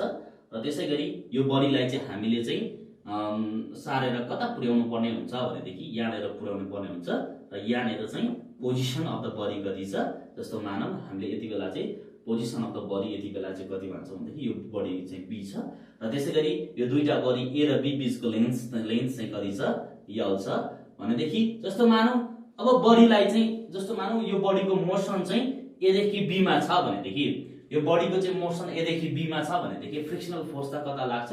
that is F is equal to the F लाई हामीले फ्रिक्सनल फोर्स भन्छौँ किनकि एफ भनेको फोर्स सबस्क्रिप्टले के रिप्रेजेन्ट गर्छ subscript represents the frictional force. र अब हामीले के गर्नुपर्छ भनेदेखि हामीले यहाँनिर चाहिँ work done by the frictional force work done by the frictional force भनेको के हुन्छ भनेदेखि वर्क डन दैट अब जस्तो मानौँ फ्रिक्सनल फोर्स त यो डिरेक्सनमा छ तर हामीले के गर्नुपर्ने छ भनेदेखि यो बडी ए लाई चाहिँ यल डिस्टेन्स ट्राभल गरेर चाहिँ यो यल बडीलाई चाहिँ यल डिस्प्लेसमेन्ट गराएर कहाँसम्म लग्नु पर्ने छ बी सम्म लग्नु पर्ने छ भनेदेखि हामीले यो डिरेक्सनमा मोसन छ भनेदेखि यही डिरेक्सनमा डिस्प्लेसमेन्ट हुन्छ भनेपछि we have to do work against the frictional force that at that case we have to work done against the frictional force र त्यति बेला चाहिँ हामीले फ्रिक्सनल फोर्सलाई डिफाइन गर्दाखेरि that amount of the work done while displacing a body from point A to B is the कति हुन्छ that is the frictional force भनेको कति भयो दैट इज जस्तो माइनस कति हुन्छ एफ इन्टु यल यो माइनस यो जस्तो मानौँ यसले चाहिँ के रिप्रेजेन्ट गर्छ स्मल एफ ले के रिप्रेजेन्ट गर्छ भनेदेखि यो फ्रिक्सनल फोर्स यल भनेको चाहिँ डिस्प्लेसमेन्ट भनेको कहाँदेखि कहाँसम्म लग्नु पर्ने हुन्छ बडीलाई बी सम्म लग्नु पर्ने हुन्छ र जस्तो मानौँ यो body of the mass mg छ भने यसको वेट त डाउनवर्ड डाइरेक्सनमा लाग्छ र डाउनवर्ड डाइरेक्सनमा लाग्छ भनेदेखि यो बडीको चाहिँ रियाक्सन कति हुन्छ exactly perpendicular to this body हुन्छ र डाउनवर्ड डाइरेक्सनमा चाहिँ जस्तो मानौँ बडीको वेट एमजी लाग्छ भनेदेखि अपर डाइरेक्सनमा चाहिँ रियाक्सन लाग्छ। र अब हामीले फ्रिक्सनल फोर्सलाई चाहिँ कसरी डिफाइन गर्छौँ भनेदेखि दैट इज अर यहाँबाट चाहिँ amount of the work done against the frictional force to displace a body from point A to point B that is to displace a body by the length L भनेको चाहिँ यो बडीलाई चाहिँ length यल displace गरेर ए देखि be मा पुर्याउनु छ भनेदेखि amount of the work done to displace a body from A to B कति हुन्छ that is minus F into कति हुन्छ यल हुन्छ। और फेरि हामीले यहाँनिर के भन्छौँ भनेदेखि दैट डब्लुएबी इज इक्वल टु के हुन्छ माइनस एफ भनेको त फेरि के हुन्छ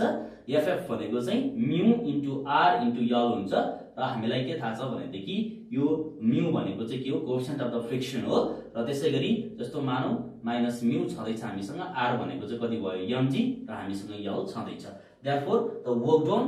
against the frictional force while displacing a body from A to B that means while displacing a body through a distance of the length L is given by minus mu mc into कति हुन्छ L हुन्छ र त्यसलाई हामीले equation कति बनाऊ 1 र त्यसैगरी अब जस्तो मानौँ फेरि म एउटा फिगर बनाउन जाँदैछु र यहाँनिर पनि यो बडीमा के हुन्छ mg चाहिँ तलैतिर लाग्छ रियाक्सन चाहिँ केतिर लाग्छ, माथितिर लाग्छ भनेको एउटा फ्री बडी डायग्राम भयो र जुन हामीले लज अफ मोसनमा अलरेडी पढिसकेका छौँ फ्री बडी डायग्राम के हो भनेर। र त्यसैगरी अब हामीले यहाँनिर के गर्छौँ फेरि अर्को केसमा चाहिँ जस्तो मानौँ हामीले यहाँनिर चाहिँ यही एउटा टेबल छ जुन फ्रिक्सन प्रोड्युस गर्ने नै टेबल छ, जस्तो फ्रिक्सनलेस छैन यो, जहाँ चाहिँ अलिअलि के हुन्छ फ्रिक्सनल फोर्स पनि लाग्छ। जस्तो मानौँ यति बेला बडी अफ द मास चाहिँ यहाँनिर छ, पोइन्ट बी मा छ भनेको यहाँदेखि डिस्प्लेस भएर पोइन्ट बी मा पुग्यो र त्यति बेला चाहिँ फ्रिक्सनल फोर्सको अगेन्स्टमा लाग्ने काम भनेको कति भयो, WAB = -μ mg इन्टु कति हुन्छ यल। र त्यसैगरी अब हामीले यो body of the mass B मा भएको बडीको चाहिँ मास चाहिँ कति छ m छ भनेदेखि एक्ज्याक्टली के हुन्छ यो बी भयो पोजिसन, यो के छ ए छ। त्यसैगरी यसको अपर डाइरेक्सनमा चाहिँ रियाक्सन r लाग्छ, त्यसैगरी यसको डाउनर डाइरेक्सनमा चाहिँ वेट mg लाग्छ र त्यसैगरी यसको अपर डाइरेक्सनमा पनि यहाँनिर के लाग्छ रियाक्सन r, डाउनर डाइरेक्सनमा के लाग्छ वेट mg लाग्छ र त्यसैगरी यो दुईटा बडी बीचको लेन्थ चाहिँ कति छ यल छ। र त्यसैगरी अब हामीले के गर्छौँ भनेदेखि यो बडीको चाहिँ मोसन अब हामीले के हुन्छ एउटा क्लोज्ड पाथमा चाहिँ हामीले net amount of the work done हेर्नुपर्ने हुन्छ। जस्तो मानौँ अहिले बडी यो पोजिसन ए बाट डिस्प्लेस भएर पोजिसन बी मा पुग्यो र अब फेरि के गर्नुपर्ने छ यो पोजिसन बी बाट डिस्प्लेस भएर ए मा आउँदैछ भने यति बेला चाहिँ के हुन्छ त मोसन यो डाइरेक्सनमा छ भन्छौँ हामीले। यति बेला मोसन कुन डाइरेक्सनमा छ, motion is in the direction, यो लेफ्टतिर लागेको मोसन भनेदेखि फ्रिक्सनल फोर्स भनेको त जहिले पनि कतातिर लाग्छ, that is opposite direction of the मोसनमा लाग्छ। किनकि कुनै पनि बडीको चाहिँ मोसनलाई चाहिँ रेसिस्ट गर्ने फोर्स भनेको नै के हो फ्रिक्सनल फोर्स हो र मोसनको एक्ज्याक्टली अपोजिट डाइरेक्सनमा लाग्यो फ्रिक्सनल फोर्स। अब हामीले के गर्छौँ भनेदेखि द्याट मिन्स अब हामीले के क्याल्कुलेसन गर्दैछौँ the amount of work done against the frictional force while displacing a body at the position B to position A र त्यति बेला चाहिँ दुईटा बडी बीचको लेन्थ कति छ यल छ। र अब हामीले फेरि यहाँनिर के क्याल्कुलेसन गर्नुपर्ने हुन्छ भनेदेखि the amount of the work done that W while displacing a body from B to A is equal to कति हुन्छ दैट इज -FF इन्टु कति हुन्छ यल हुन्छ। र यति बेला के भयो अब हामीले फेरि के भन्न सक्छौँ भनेदेखि यहाँनिर चाहिँ -F इन्टु यल र माइनस साइनले के रिप्रेजेन्ट गर्छ that means we are doing a work against the frictional force. Frictional फोर्सको अगेन्स्टमा हामीले काम गरिरहेका छौँ, त्यही भएर माइनस साइन के भयो नेगेटिभ भयो। त्यसैगरी L is the length between the A and B र त्यसैगरी अब फेरि हामीले के भन्न सक्छौँ भनेदेखि WBA = के लेख्न सक्छौँ -FF भनेको कति हुन्छ -μ इन्टु r इन्टु यल हुन्छ, और WBA = कति हुन्छ -μ त हामीसँग छँदैछ, रियाक्सन r भनेको कति हुन्छ mg इन्टु हामीसँग कति छ यल त छँदैछ। र यसलाई हामीले इक्वेसन कति बनाऊ 2 बनाऊ। र अब हामीले यो एउटा क्लोज्ड पाथ भयो, यो क्लोज्ड पाथ हामीले कसरी भन्न सक्छौँ भनेदेखि जस्तो मानौँ पहिला सुरुमा बडीलाई ए देखि बी सम्म लग्यौँ, ए देखि बी मा लग्दाखेरि चाहिँ यल डिस्टेन्स डिस्प्लेस गर्यौँ। त्यसैगरी फेरि नेक्स्ट स्टेपमा के गर्यौँ भनेदेखि यो बडी अफ द मासलाई चाहिँ यो पोजिसन बी बाट चाहिँ हामीले केमा ल्यायौँ ए मा ल्यायौँ र यति बेला चाहिँ net amount of the work done around the closed path भनेको चाहिँ के हुन्छ सम अफ दिस टु हामीले के भन्न सक्छौँ वर्क डन भनेको that means net amount of the work done around this closed path while taking a body from A to B against the frictional force and while displacing a body from B to A against the frictional force is given by W = कति भन्न पाउँछौँ हामीले that is WAB plus कति हुन्छ WBA हुन्छ। र यति बेला के हुन्छ भनेदेखि that W = that means WAB भनेको -μmg यल अनि त्यसपछि प्लस फेरि हामीसँग के छ WBA भनेको पनि अगेन -μmg इन्टु कति हुन्छ यल, और W = -2μmg into L which is not equal to 0. Therefore work done by the frictional force is not equal to the 0. यहाँनिर के भयो जस्तो के भयो भनेदेखि जहिले पनि जस्तो यहाँनिरबाट हामीले के भन्न सक्छौँ भनेदेखि यो नन कन्जर्भेटिभ फोर्स भयो, किनभनेदेखि फ्रिक्सनल फोर्स को अगेन्स्टमा गरेको वर्क डन चाहिँ के छ भन्दाखेरि 0 सँग इक्वल छैन। यदि work done by against the frictional force चाहिँ 0 सँग इक्वल भएको थियो भनेदेखि हामीले के भन्न पाउँथ्यौँ in that case the work done against the frictional force is equal to the 0, that means this force is not conservative in the nature. Therefore frictional force is the good example of the non conservative force। र यहाँनिर के हुन्छ भनेदेखि जहिले पनि जस्तो frictional force लागिसके पछाडि चाहिँ टोटल मेकानिकल इनर्जी चाहिँ के हुन्छ लेस हुन्छ र टोटल मेकानिकल इनर्जी चाहिँ के हुन्छ भन्दाखेरि जस्तो मानौँ फ्रिक्सनल फोर्सले त मोसनलाई अपोज गरिदिन्छ यदि फ्रिक्सन हुने थिएन भनेदेखि मेकानिकल इनर्जी जहिले पनि के हुन्थ्यो धेरै हुन्थ्यो र फ्रिक्सन भइसके पछाडि मेकानिकल इनर्जी कम हुन्छ र मेकानिकल इनर्जी कम भइसके पछाडि हामीले के भन्न सक्छौँ भनेदेखि टोटल इनर्जी त लस भयो र टोटल इनर्जी लसको मिनिङ के हो भन्दाखेरि इनर्जी डिस्ट्रोय भएको होइन र यो इनर्जी अरू फर्म अफ इनर्जीमा के भएको ट्रान्सफर्म भएको हो therefore in that case also for the non conservative force law of the conservation also holds good as the law of conservation holds goods for a conservative force र conservative फोर्सले काम गर्दा मात्रै जस्तो मानौँ हाम्रो law of conservation of energy चाहिँ follow हुने होइन र जति बेला चाहिँ नन कन्जर्भेटिभ फोर्सले पनि के गर्छ certain amount of the work done गर्छ र त्यति बेला पनि के हुन्छ जस्तो मानौँ कन्जर्भेसन अफ द इनर्जी हुन्छ र यो बेलामा चाहिँ total mechanical energy before friction is always greater than the total mechanical energy after friction therefore जहिले पनि हामीले के भन्छौँ भनेदेखि यति बेला चाहिँ energy total mechanical energy is lost in the other form of the energy therefore in that case there will be also the conservation of the energy that means energy is conserved here energy neither destroyed nor created but it is transferred from one form to another हामीले यहाँ यो अहिले transformation of energy को chart बनायौं र हामीले यहाँनेर work energy power नै पढ्दैछौँ र त्यही भएर हामीले यहाँनेर first of all transformation of energy को चार्ट बनायौं र यो यहाँबाट के देख्न सकिन्छ भनेदेखि जहिले पनि यहाँनेर के भइरहेको छ केमिकल एनर्जी र केमिकल एनर्जी यहाँबाट एरो के दिएको छ भनेदेखि यहाँनेर भोल्टामिटर छ र भोल्टामिटरको युजबाट चाहिँ हामीले चाहिँ के गर्न सकिन्छ भनेदेखि यो डिभाइस हो भोल्टामिटर भनेको डिभाइस हो र भोल्टामिटर भन्ने डिभाइसबाट के गर्न सकिन्छ भनेदेखि chemical energy is converted into the electrical energy त्यसैगरी इलेक्ट्रिकल एनर्जीलाई चाहिँ केमिकल एनर्जीमा कन्भर्ट गर्न सकिँदो रहेछ by the use of the primary सेलको युजबाट चाहिँ के गर्न सक्यो electrical energy can be converted into the chemical energy र त्यसैगरी यो इलेक्ट्रिकल एनर्जी बाट चाहिँ थर्मल एनर्जीमा कन्भर्ट गर्ने डिभाइस भनेको के भयो हिटर जुन हामीलाई थाहा छँदैछ र त्यसैगरी थर्मल एनर्जीबाट चाहिँ हामीले इलेक्ट्रिकल एनर्जीमा चाहिँ कन्भर्ट गर्नु पर्यो भनेदेखि हामीले थर्मोकपल भन्ने डिभाइस युज गर्छौं जहाँनेर चाहिँ दुईटा वायरलाई चाहिँ हामीले चाहिँ एउटा जंक्सनलाई चाहिँ हट बनाउँछौं र अर्को जंक्सनलाई चाहिँ हामीले कोल्ड बनाइसके पछाडी जहिले पनि हट जंक्सनबाट कोल्ड जंक्सनमा चाहिँ एनर्जी जस्तो मानौं हट जंक्सनबाट क्लोज जंक्सनमा चाहिँ इलेक्ट्रोनको चाहिँ फ्लो हुन्छ र त्यति बेला चाहिँ के हुन्छ थर्मल एनर्जीले चाहिँ थर्मोकपलको युजबाट चाहिँ इलेक्ट्रिक एनर्जीमा कन्भर्ट गर्छ र त्यसैगरी इलेक्ट्रिकल एनर्जीलाई चाहिँ साउन्ड एनर्जीमा कन्भर्ट गर्ने डिभाइस भनेको पनि अर्को रहेछ र त्यो डिभाइस भनेको चाहिँ के हो लाउड स्पिकर हो र लाउड स्पिकरको थ्रुबाट चाहिँ इलेक्ट्रिकल एनर्जी जहिले पनि केमा कन्भर्ट गर्न सकिन्छ that electrical energy can be converted into sound energy यो हामीले देखिरहेकै कुरा हो र त्यसैगरी अर्को छ electrical energy can be converted into light energy जुन हामीले देखिरहेको बल्ब छ र बल्बबाट चाहिँ के गर्न सक्यो भन्दाखेरि बल्बमा त हामीले सुरुमा त दिने के हो इलेक्ट्रिकल एनर्जी र त्यो इलेक्ट्रिकल एनर्जी को युजबाट चाहिँ केमा कन्भर्ट गर्न सक्यो बल्बको युज गरेर लाइट एनर्जीमा र त्यसैगरी यो लाइट एनर्जीलाई चाहिँ फेरि इलेक्ट्रिकल एनर्जी जस्तो मानौं हामीले चाहिँ के गर्न सकिन्छ भनेदेखि जस्तो मानौं यो फोटो सेलको युज गरेर चाहिँ हामीले के गर्न सकिन्छ light energy can be converted into electrical energy जस्तो सोलर डिभाइस भयो र सोलर डिभाइस भनेको एउटा फोटो सेल भयो र सोलर डिभाइसमा चाहिँ के हुन्छ जस्तो मानौं सनबाट आएको रे अफ लाइट चाहिँ के हुन्छ एउटा त्यो फोटो सेलमा पर्छ र फोटो सेलमा परिसके पछाडी जस्तो मानौं हाम्रो सेमिकन्डक्टिङ प्रिन्सिपलबाट के हुन्छ light energy can be converted into the electrical energy त्यसैगरी हामीले with the help of the motor electric energy can be converted into the mechanical energy त्यसैगरी with the help of the dynamo we can convert the mechanical energy into the electrical energy and this is the simple flow chart for the transformation of energy. आज हामी collision को बारेमा पढ्दैछौं.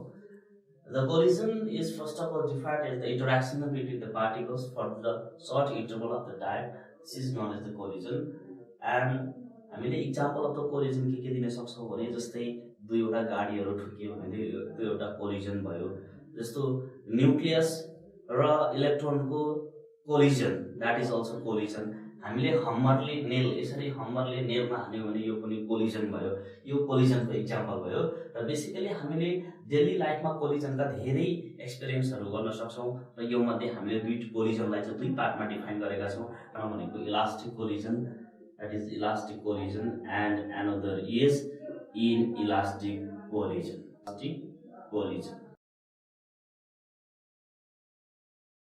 First of all, we are going to deal about the elastic collision. We have to define what is the elastic collision. And elastic collision is such type of the collision in which the kinetic energy and the linear momentum of the body gets conserved, and the force exerting between the elastic collision is always conservative in the nature. First of all, we have to define about the elastic collision. That elastic collision is mutual interaction between the particles for short interval of time, which changes the kinetic energy as well as linear momentum of the system. And now we have to calculate the final velocities in elastic collision. First of all, now we are going to draw a figure. That is the one here is the body of mass m1 is moving with the initial velocity u1, and the body of mass m2 is moving with initial velocity u2. That is the before collision, and here the collision is not going to taking place before collision. And these two objects m1 and these two objects m2 collide for a short interval of the time, and after collision they moves with their v2. This is the simple framework of the collision in the one dimension. In the linear path, here the object of mass m1 is moving with initial velocity u1, and the object of mass m2 is moving with initial velocity u2. They collide for a short interval of the time, that is during collision, and after collision they move with their final velocities. For mass m1 final velocity v1, and for mass m2 final velocity v2. That is the after collision. कोलिजनमा हामीले के पत्ता लगाउनु छ भने हामीलाई थाहा नभएको चिज पत्ता लगाउने हो। जस्तो फर एक्जाम्पल हामीले यो सुरुमा कुनै पनि पार्टिकलहरू कोलाइड हुँदैछ भनेदेखि त्यो पार्टिकलको मास m1 हामीलाई थाहा हुन्छ, र त्यो पार्टिकलको भेलोसिटी पनि थाहा हुन्छ। त्यो पार्टिकलको अगेन दोस्रो पार्टिकल जुन कोलाइड हुँदैछ त्यसको मास पनि थाहा हुन्छ, र त्यसको इनिशियल भेलोसिटी u2 हो। त्यसैगरी ती दुईटा पार्टिकलहरू एकदमै सर्ट इन्टरभल अफ द टाइमको लागि कोलाइड भएको छन्, र कोलाइड भइसकेपछि त्यो दुईटा पार्टिकलहरू मध्ये एउटा पार्टिकल चाहिँ m1 v1 भेलोसिटीले कुदेछ, र अर्को पार्टिकल m2 v2 भेलोसिटीले कुदेछ। अब हामीलाई यो m1 पनि थाहा छ, यो u2 को भ्यालु पनि थाहा हुन्छ, m2 को भ्यालु पनि थाहा हुन्छ, u2 को भ्यालु पनि थाहा हुन्छ,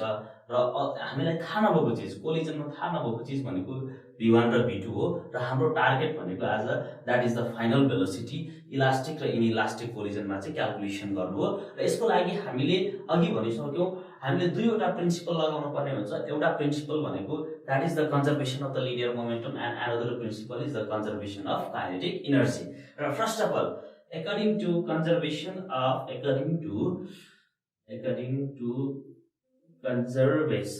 of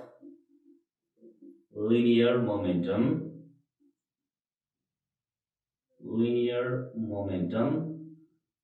के हुन्छ भने अब हामीले एउटा कुरो फर्स्ट अफ अल के बुझ्नु पर्छ भने लिनियर मोमेन्टम कन्जर्भ हुनु भनेको लिनियर मोमेन्टम बिफोर कोलिजन र लिनियर मोमेन्टम आफ्टर कोलिजन एकदमै फाइन हुन्छ, भनेको एकदमै इक्वल हुन्छ। त्यहाँनिर कुनै पनि मोमेन्टममा चेन्ज आउँदैन। इनिशियल मोमेन्टम भनेको the product of momentum of first particles, product of mass and velocity of first particles plus product of mass and velocity of the second particles. That is, the linear momentum before collision is equal to the m1 u1 plus m2 u2 is equal to the linear momentum after collision is m1 v1 plus m2 v2. The velocity calculation गर्नको लागि सुरुमा के गर्छौं भने यहाँनिर यो m1 र m1 लाई एकै ठाउँमा राख्छौं, that is u1 minus v1। त्यसैगरी यतापट्टि नेक्स्ट साइडमा m2 v2 minus u2 हुन्छ, र मैले यसलाई इक्वेसन कति भनिदिए 2 भनिदिए। यसैगरी अब हामीले के भनेका छौं भने यो इलास्टिक कोलिजनमा चाहिँ जहिले पनि लिनियर मोमेन्टम कन्जर्भ हुन्छ according to conservation of kinetic energy Kinetic energy before collision is 1/2 m1 u1 square plus 1/2 m2 u2 को square is equal to kinetic energy after collision 1/2 m1 v1 को square plus 1/2 m2 v2 को square. Here यहाँ पनि अहिलेको जस्तै गरी हामीले m1 m1 लाई एकातिर र m2 m2 लाई अर्कोतिर राखौं. त्यसपछि हामीले क्याल्कुलेसनमा के पाउँछौं भने यो 1/2 सबैतिर क्यान्सल हुन्छ र यसपछि यहाँनेर m1 र m1 लाई एकैतिर राखौं. m1 u1 को स्क्वायर माइनस v1 को square is equal to m2 v2 को स्क्वायर माइनस u2 को स्क्वायर. और यहाँबाट यो m1 छँदैछ, that is the a square minus b square को फर्मुलामा गयो र त्यही भएर यसलाई हामीले m1 u1 प्लस v1 अनि u1 minus v1 is equal to m2 v2 plus u2 and v2 minus u2 लेख्न सक्छौं. र यसलाई इक्वेसन कति भनौं 2. नाउ अब हामीलाई हाम्रो टार्गेट भनेको फाइनल भेलोसिटी को क्याल्कुलेसन गर्नु हो र फाइनल भेलोसिटी को क्याल्कुलेसन गर्नको लागि हामीले नेक्स्ट स्टेपमा के गरौं भने इक्वेसन 2 बाट 1 लाई डिवाइड गरौं. Dividing equation 2 by 1 we get that is in equation 2 left hand side is divided from equation 2 and from equation 1 we get from equation 2 the left hand side is this m1 u1 plus v1 and u1 minus v1 divided by from equation 1 in the LHS we have u1 minus v1 is m1 u1 minus v1 is equal to here in this in equation 2 RHS side is m2 v2 plus u2 v2 minus u2 divided by 2 and v2 minus u2. Here the m1 cancel out each other, this one cancel out each other, also this one cancel out each other, also this one cancel out each other, or in the remaining term in the LHS is u1 plus v1 is equal to v2. From equation 2 and 3 we got this result as u1 plus v1 is equal to u2 plus v2, or u1 minus u2 is equal to v2 minus v1, and we write this equation as a 3. Equation 3 बाट हामीले के गर्न सक्छौं भनेदेखि हामीलाई एक्जामिनेसनमा सोधि पनि राखेको हुन्छ जहिले पनि यो इक्वेसनमा के प्रुभ गर्नुपर्ने छ भनेदेखि जहिले पनि prove that in the one dimensional elastic collision the relative velocity of the colliding particles at which they approach, that is the u1 minus u2, that is the approach for the collision they have to approach each other. Therefore u1 minus u2 represents the relative velocity of the colliding particles before collision they approach, and v2 minus v1 is the relative velocity particles about which they recede each other after collision. And we have to show this, and this is the one result, and we have to calculate, our target is to calculate the v2 and v1, and this is the important result, and this is the one important result in the collision. The final velocity v1 र v2 को calculation गर्नु छ र त्यसका लागि सुरुमा हामीले के गर्छौं भने सुरुमा हामीले लिन्छौं हामीसँग भएको इक्वेसन 1. मैले यो क्याल्कुलेसन गर्न सजिलो हुन्छ त्यही भएर यहाँ लेखे m1 u1 minus v1 is equal to m2 and v2 minus 3 के छ भनेदेखि u1 plus v1 is equal to u2 plus v2. यसलाई इक्वेसन 3 आएको थियो र यहाँबाट हामीले यो फ्रम प्रिभियस हामीले क्याल्कुलेसन गर्नको लागि के गर्छौं भने नाउ फ्रम इक्वेसन 3 बाट हामीले के लेख्छौं भनेदेखि यदि मलाई भेलोसिटी v1 क्याल्कुलेसन गर्नु छ भने v2 लाई यो इक्वेसनमा इलिमिनेट गर्नुपर्ने हुन्छ. त्यही भएर मैले यो इक्वेसनबाट v2 को भ्यालु लगेर इक्वेसन 1 मा राख्छु. त्यसका लागि मैले के गर्छु भने from equation 3 v2 is equal to u1 plus v1 minus u2. मैले यो किन गरेको भने मैले यो इक्वेसन 1 मा इक्वेसन 3 बाट v2 को भ्यालु लगाएर राखे भनेदेखि मसँग v2 इलिमिनेट हुन्छ यहाँनेर र मात्र v1 को टर्म बाँकी हुन्छ. त्यसैले हामीले v1 इजिली क्याल्कुलेसन गर्न सक्छौं. त्यसका लागि अब सुरुमा हामीले यसलाई इक्वेसन 4 भनौं. Now using equation 4, using equation 4 in equation 1, we get that is m1 and u1 minus v1 is equal to m2 हामीसँग भएको छ यहाँ v2 को ठाउँमा हामीले यो इक्वेसनमा लगेर v2 बराबर के राख्नु पर्यो u1 plus v1 minus u2, that is u1 plus v1 minus u2, अनि यहाँनेर हामीसँग अलरेडी माइनस u2 को टर्म छँदैछ, और m1 अनि u1 minus v1 is equal to m2 u1 plus v1 minus 2u2, or m1 u1 minus m1 v1 is equal to m2 u1 plus m2 v1 minus 2 m2 u2. अब हाम्रो target भनेको v1 calculation गर्नु छ, त्यसैले v1 र v1 को टर्मलाई एकतिर राखौं। मसँग लेफ्ट ह्यान्ड साइडमा v1 भएको टर्म m1 v1 छ र राइट ह्यान्ड साइडमा v1 भएको टर्म m2 v1 छ, और यहाँबाट के गर्न सक्छौं भने m1 u1 minus m2 u1 plus 2 m2 u2 is equal to यो m2 v1 मैले यसलाई नि यता ल्याइसके, यहाँनेर -2, यहाँनेर +2, यहाँनेर +2, यो लेफ्ट ह्यान्ड साइडमा आउँदाखेरि -4, यहाँनेर m2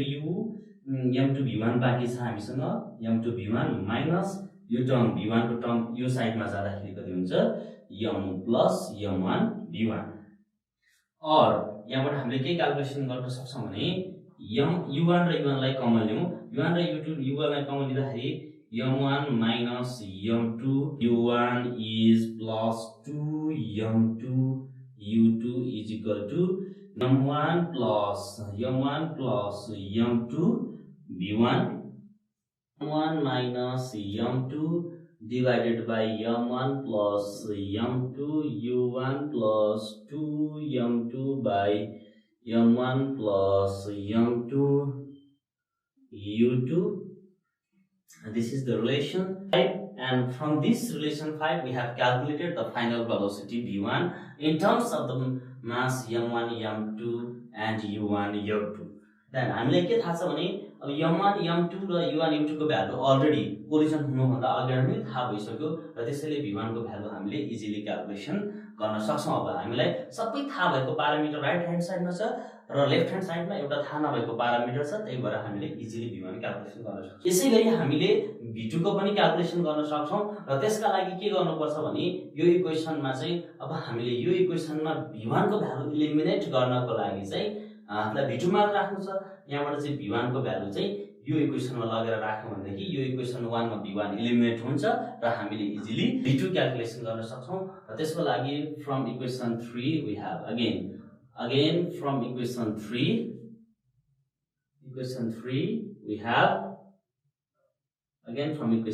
we have v1 is equal to u2 plus v2 minus u1, like equation 6 बनाऊ। now using equation 6 in equation 1 we get here in this equation 1 we have to put the value of v1 which we have obtained from the equation 3 is m1, and अब यहाँनिर minus sign छ अनि minus को पछाडीपट्टि v1 छ, v1 को अगाडि minus छ,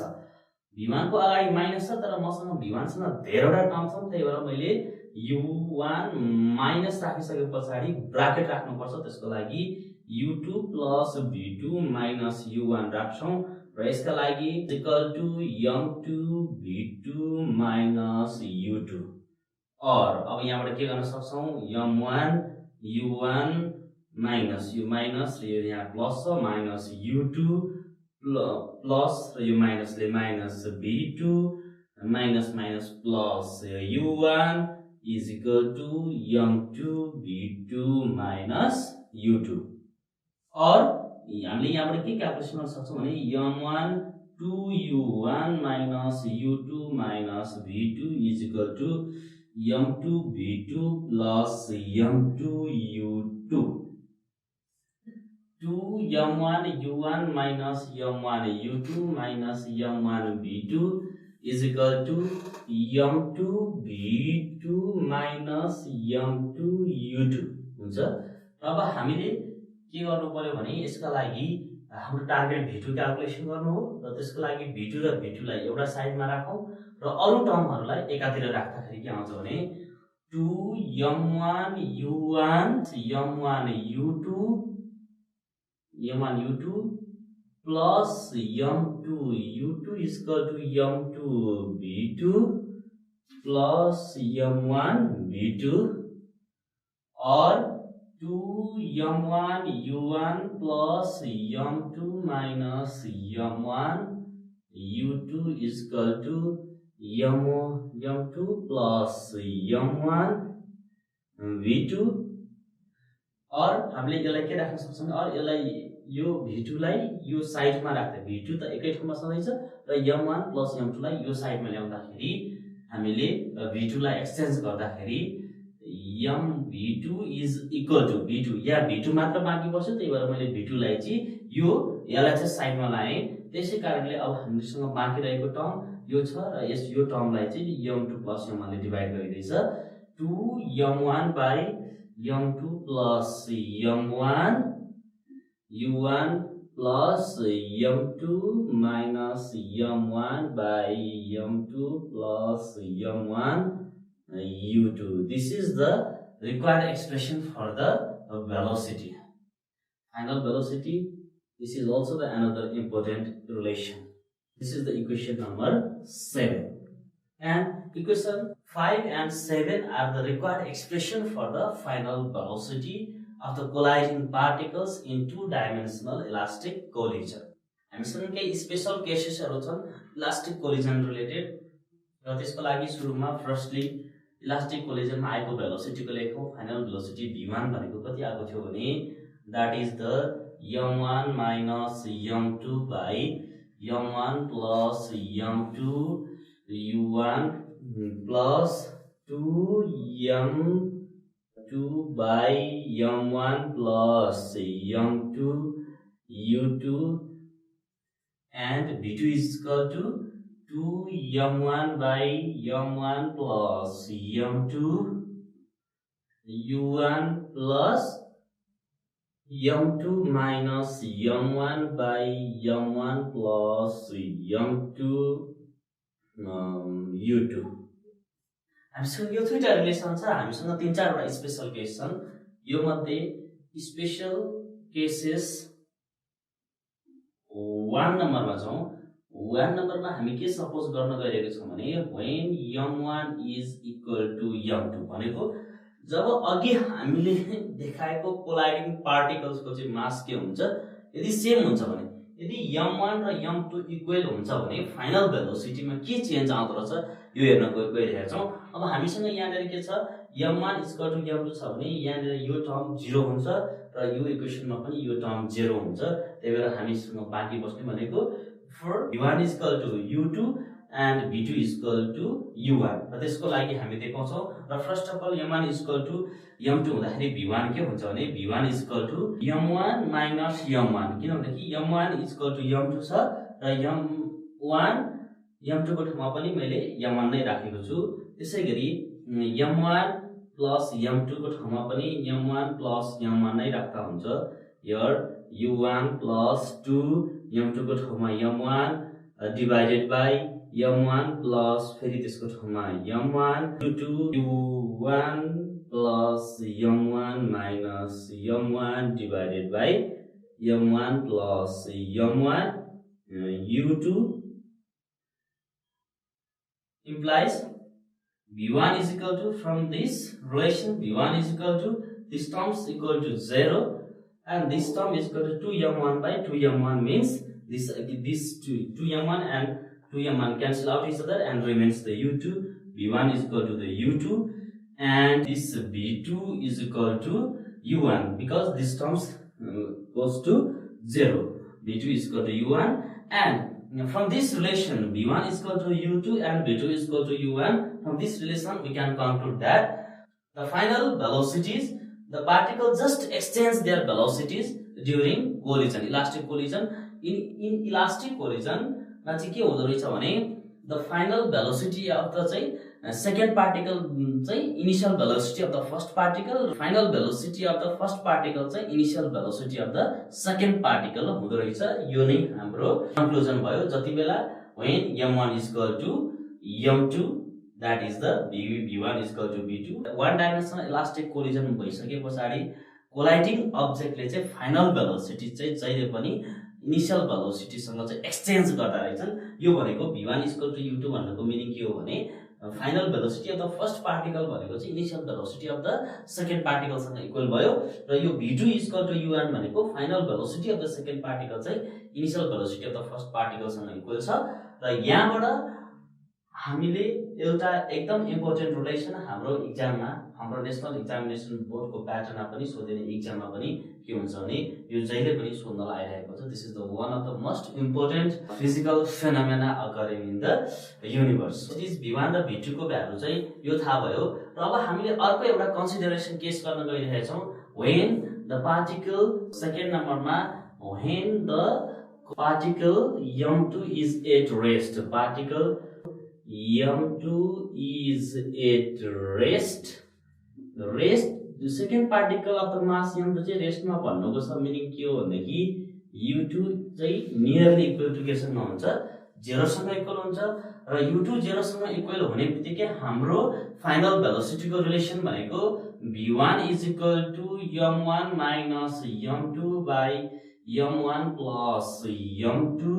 colliding particles. If the second particle is at rest, that means when u2 is equal to 0, then the expression for final velocity is this: v1 is equal to m1 minus m2 by m1 plus m2 u1, and v2 is equal to 2m1 by m1 plus m2 u1. Final velocity v1 र v2 calculation गर्यौं जति बेला second particle रेस्टमा हुँदा। भन्नुको meaning second particle भनेको u2 रेस्टमा हुँदाखेरि हामीसँग आएको फाइनल भेलोसिटी भनेको v1 र v2 हो। अब हामीले यहाँबाट केस नम्बर 3 मा म के क्याल्कुलेसन गर्न गइरहेछु भने केस 3 मा चाहिँ जस्तो for example when m1 is very greater than m2 भनेको जुन पार्टिकल चाहिँ रेस्टमा छैन त्यो रेस्टमा नभएको पार्टिकल चाहिँ के हुन्छ भन्दाखेरि जस्तो मानौं रेस्टमा नभएको पार्टिकल चाहिँ धेरै ठुलो मासको छ भनेको जुन पार्टिकल चाहिँ रेस्ट मोसनमा छ र मोसनमा भएको पार्टिकलको मास धेरै ठुलो छ भने हामीले यहाँ चाहिँ धेरै ठुलो छ, मोसनमा भएको पार्टिकल धेरै ठुलो छ, रेस्टमा भएको पार्टिकल भन्दा, त्यति बेला हामीले m2 लाई चाहिँ वी क्यान नेग्लेक्ट इट भनेको m2 लाई चाहिँ के गर्न सक्छौं, नेग्लेक्ट गर्न सक्छौं। यो बेलामा के हुँदो रहेछ भने that v1 is equal to यहाँनिर हामीले m2 को ठाउँमा 0 राख्न सक्छौं। m2 को ठाउँमा 0 राख्दाखेरि that is v1 is equal to m1 minus 0 by m1 plus 0 into u1. This means v1 is equal to u1 again, and the final velocity of the second particle, that is which is at the rest there. So the particle rest मा भएको particle को velocity चाहिँ कति हुँदो रहेछ भने v2 is equal to 2m1 by that is m1 plus that is nearly equal to 0. This means into the u1 implies v2 is equal to the twice times u1. अब हामीले यहाँबाट के क्याल्कुलेसन गर्यौं भने जब जति बेला चाहिँ v1 final velocity of the colliding particles v1 and v2 एउटा particle of the mass m2 चाहिँ रेस्टमा हुँदाखेरि final velocity of the first particle चाहिँ पहिला final velocity of the first particle चाहिँ जति थियो त्यति नै हुने रहेछ र second velocity of the final पार्टिकलले चाहिँ ठ्याक्कै डबल गर्ने रहेछ। जस्तो यो कस्तो एक्जाम्पल भयो भने फर एक्जाम्पल एउटा रेस्टमा भएको एउटा सानो बल बसिरहेको छ, ढुङ्गा बसिरहेको छ, एउटा मानव बल बसिरहेको छ र मानव अब हामीले त्यो बलको एउटा सानो बलको मास त नेग्लिजिबल छ र पछाडीबाट एकदम ठुलो हेभी मासको मान्छेले त्यो बललाई हान्यो भनेदेखि त्यो ठ्याक्कै एकदम मोर स्पिडमा कुद्छ। हामीले यो एक्जाम्पलको रूपमा चाहिँ यो केसलाई लिन सक्छौं। त्यसैगरी हामीसँग केस थर्ड छ र केस थर्डमा के छ भनेदेखि जुन कोलाइडिङ बडीमा चाहिँ रेस्टमा रहेको मास चाहिँ के हुन्छ एकदमै धेरै हुन्छ। यो भन्नुको मिनिङ के हो भने रेस्टमा भएको बडीको मास m2 चाहिँ एकदमै ठुलो भयो भने के हुन्छ भने अब यो इक्वेसनमा जाँदाखेरि when the body which is at rest m2 is very greater than m1, then के हुँदो रहेछ त भने अब हामीसँग चाहिँ जुन रेस्टमा भएको मास एकदमै ठुलो छ भने यति बेला we can neglect m1 is nearly equal to 0 र हामीसँग फाइनल भेलोसिटी को एक्सप्रेसन v1 र v2 के हुन्छ भने v1 is equal to m1 लाई नेग्लेक्ट गर्दाखेरि 0 minus m2 by 0 plus m1 into u1 implies यहाँबाट के गर्न सक्छौं v1 is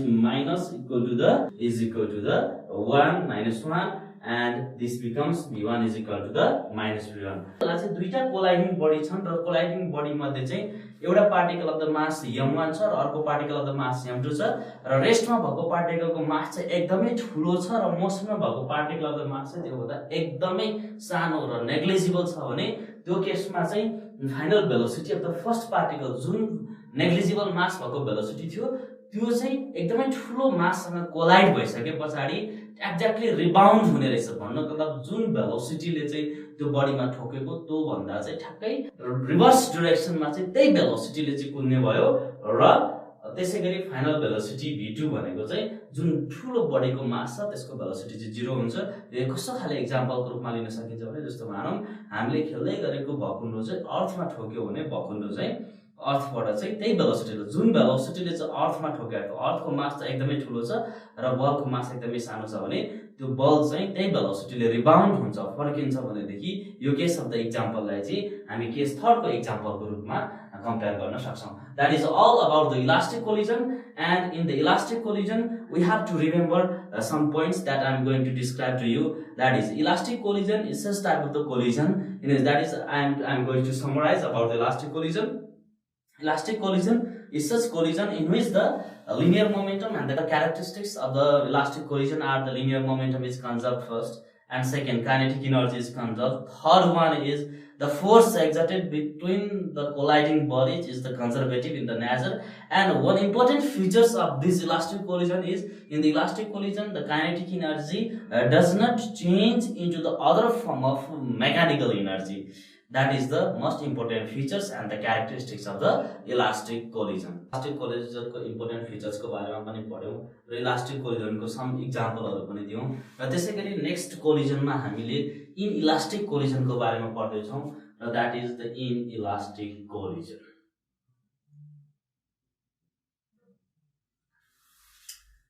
के हो त यो inelastic collision भनेको हामीले सुरुमा inelastic collision लाई डिफाइन गर्नुपर्ने हुन्छ र first of all inelastic collision is also the collision. That is, it is also the mutual interaction between the two particles for the short interval of the time in which the kinetic energy is not conserved and linear momentum is conserved. And the kinetic energy is not conserved means the kinetic energy is lost into the other form of the energy, that is into the sound energy, that is the light energy, and that is the heat energy. Inelastic collision को जस्तो मानौं हामीले कहिलेकाहीँ real लाइफमा देखिने एक्जाम्पलहरु भनेको truck र बसको collision भयो भनेदेखि यहाँले के हुन्छ भने तिनीहरुको लिनियर मोमेन्टम चाहिँ इनिशियल लिनियर मोमेन्टम र फाइनल लिनियर मोमेन्टम कन्जर्भ हुन्छ र यसको काइनेटिक एनर्जी चाहिँ कन्जर्भ हुँदैन किनभने काइनेटिक एनर्जी चाहिँ अरु फर्म अफ एनर्जीमा चेन्ज हुन्छ। जस्तै ट्रक र बसको कोलिजन हुँदाखेरि पनि त्यहाँनेर हिट प्रोड्युस आउँछ, त्यो हिट प्रोड्युस हुनु भनेको काइनेटिक एनर्जी चाहिँ अरु फर्म अफ एनर्जीमा चेन्ज भयो। त्यसैगरी त्यो कोलिजन भएको ठाउँमा तातो हिट आइरहेको हुन्छ, त्यो हिट भनेको चाहिँ काइनेटिक एनर्जी नै हिट एनर्जीमा प्रोड्युस भयो। कहिलेकाहीँ त्यहाँनेर बिजुलीको झिल्का निस्किन सक्ला, त्यो भनेको light energy. That means in that is elastic कोलिजनमा चाहिँ काइनेटिक एनर्जी अरु फर्म अफ एनर्जीमा चाहिँ कन्जर्भ हुन्छ र त्यो अरु फर्म अफ एनर्जी भनेको that is the mechanical energy like heat energy, light energy and sound energy etcetera. र अब हामीले यहाँनेर इनइलास्टिक कोलिजनमा नि हामीले बेसिकली पढ्नु पर्ने भनेको चाहिँ पर्फेक्टली इनइलास्टिक कोलिजनको बारेमा पढ्छौं र यो पर्फेक्टली इनइलास्टिक कोलिजन भनेको के हो भने जनरली हामीले यस्तो कोलिजनलाई चाहिँ पर्फेक्टली इनइलास्टिक कोलिजन भन्छौं जहाँनेर चाहिँ दुईटा पार्टिकल्सहरु चाहिँ कोलाइड भइसकेपछि कमन भेलोसिटीले मुभ गर्छ भनेदेखि त्यो कोलिजनलाई हामी पर्फेक्टली इनइलास्टिक कोलिजन भन्छौं। त्यसको लागि हामीले एउटा एक्जाम्पल दिन सक्छौं। For example, this is the particle of mass m1 which is moving with the initial velocity u1, and this is the particle of the mass m2 moving with the initial velocity u2. Particle of the mass m1 u1 velocity ले कुदेको छ र particle of the mass m2 u2 velocity ले कुदेको छ भने यो inelastic कोलिजनमा चाहिँ के हुन्छ भने पर्फेक्टली इनइलास्टिक कोलिजनमा चाहिँ यो दुईटा particle of the mass m1 plus m2 combine भएर यो दुईटा particle of the mass same भेलोसिटीले कुद्छ भन्नुको मिनिङ m1 पार्टिकलको पनि भेलोसिटी v हुन्छ र m2 पार्टिकलको पनि भेलोसिटी v हुन्छ र फर्स्ट अफ अल हामीले यहाँनेर के भनेका छौं भने इन इलास्टिक कोलिजन हामीले के थाहा पाउनु पर्छ भने kinetic linear momentum is conserved,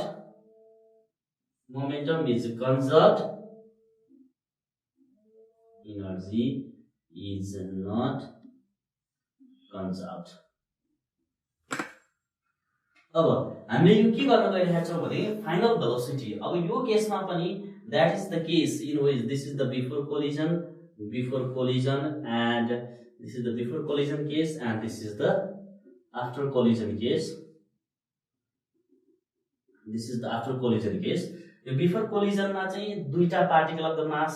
मध्ये एउटा particle of the mass m1 चाहिँ भेलोसिटी u1 ले कुदेको छ र अर्को particle of the mass m2 चाहिँ u2 भेलोसिटीले कुदेको छ र यी दुईटा पार्टिकल कम्बाइन भयो र कम्बाइन भइसकेपछि त्यो कम्बाइन भेलोसिटी सेम भेलोसिटीले कुदेको छ that is the common velocity v. अब हामीले यहाँनेर के लाउन सक्छौं भने principal of the linear momentum conservation of linear momentum अनुसार लिनियर मोमेन्टम कन्जर्भ हुन्छ भन्नुको मिनिङ के हो भने that is the m1 u1 plus m2 u2 is equal to m1v plus m2v. that is यो भनेको चाहिँ लिनियर मोमेन्टम बिफोर कोलिजन र यो भनेको linear momentum after collision. Linear momentum before collision भनेको यो दुईटा पार्टिकलको लागि छुट्टा छुट्टै collision that is product of mass into velocity and this the product of the mass into velocity is the linear momentum before collision and here m1 m2 छ र m1v plus m2v भनेको linear momentum after collision हो र त्यसैगरी और यहाँनेर अब हामीले के गर्न सक्छौं m1 u1 plus m2 u2 is equal to m1 plus m2 v गर्न सक्छौं और v is equal to m1 u1 plus m2 u2 by m1 plus m2 हुन्छ. यो भनेको चाहिँ that is the equation. This is the common velocity after collision. र दुईटा particle of the mass collide भइसकेपछाडिको कमन भेलोसिटी भनेको चाहिँ m1 u1 plus m2 u2 by m1 plus energy after collision जहिले पनि कम हुन्छ र त्यो कति अमाउन्टले कम हुन्छ र कसरी कम हुन्छ भन्ने कुरा अब हामी देखाउँछौं र यसको लागि मैले एउटा केस मान्छु. For example here firstly the particle of mass m1 is moving with the velocity u1 and the second particle m2 which is at rest that means u2 is equal to 0. that means यो perfectly rest त कहिले पनि हुँदैन त्यही भएर हामीले यसलाई nearly equal to 0 भन्छौं र this particle m2 is at rest and the particle m1 is moving with the initial velocity u1 and after the collision these particles move with the common velocity that is the m1 that is the m2. now अब हामीले यहाँबाट के calculation गर्न सक्छौं भने अब हामीलाई थाहा छ र हामीले के देखाउनु छ भने हाम्रो टार्गेट भनेको चाहिँ जहिले पनि लिनियर मोमेन्टम कन्जर्भ भइहाल्यो इनइलास्टिक कोलिजनमा र यो काइनेटिक एनर्जी पनि अरु फर्म अफ एनर्जीमा चेन्ज हुन्छ भनेर देखाउनु छ र त्यसको लागि चाहिँ अरु फर्म अफ एनर्जीमा चेन्ज हुन्छ र कोलिजन भइसकेपछि काइनेटिक एनर्जीको भ्यालु जहिले पनि कम आउँछ भनेर देखाउन गइरहेका छौं र यसको लागि के गर्छौं भने सुरुमा initially that is the before collision and that is the before collision and that is the after collision. Here यहाँ पनि हामीले के गर्छौं भने लिनियर मोमेन्टम त कन्जर्भ हुन्छ त्यही भएर principal of conservation of linear momentum अनुसार लिनियर मोमेन्टम बिफोर कोलिजन यसको लिनियर मोमेन्टम र यसको लिनियर मोमेन्टम आफ्टर कोलिजन जहिले पनि इक्वल हुन्छ र त्यसका लागि सुरुमा अब हामीले यो दुईटाको यसको लिनियर मोमेन्टम भनेको m1 u1 plus m2 u2 is equal to m1v plus m2v हुन्छ और यहाँनेर m1 u1 plus m2 अहिले हामीले मानेको केसमा सेकेन्ड पार्टिकल रेस्टमा छ त्यही भएर u2 0 हुन्छ is equal to m1 plus m2 v हुन्छ और m1 u1 is equal to कति हुन्छ m1 plus m2 is equal to m1 u1 by m1 plus m2 हुन्छ र यो भनेको चाहिँ फाइनल भेलोसिटी भयो। त्यसलाई मैले इक्वेसन 1 भन्छु र यस पछाडी अब मलाई के देखाउनु छ भने काइनेटिक एनर्जी बिफोर कोलिजन र kinetic energy after collision lace देखाउनु छ र त्यसको लागि फर्स्ट अफ अल हामीले के गर्न सक्छौं भने मैले के गर्छु भने यहाँनिर अब kinetic energy before before collision kinetic energy को भ्यालु कति हुन्छ भने यो particle of the mass m1 को भेलोसिटी u1 छ, यो particle of the mass m2 को भेलोसिटी u2 छ र त्यही भएर हामीले सुरुमा यो बिफोर कोलिजन काइनेटिक एनर्जी भनेको 1/2 the particle of the velocity m1 u1 square plus 1/2 m2 u2 को स्क्वायर और kinetic energy before is equal to 1/2 m1 u1 को स्क्वायर plus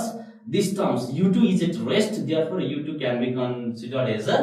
0. Now this is the 0 is equal to the 1/2 m1 u1 square. This is the kinetic energy before collision.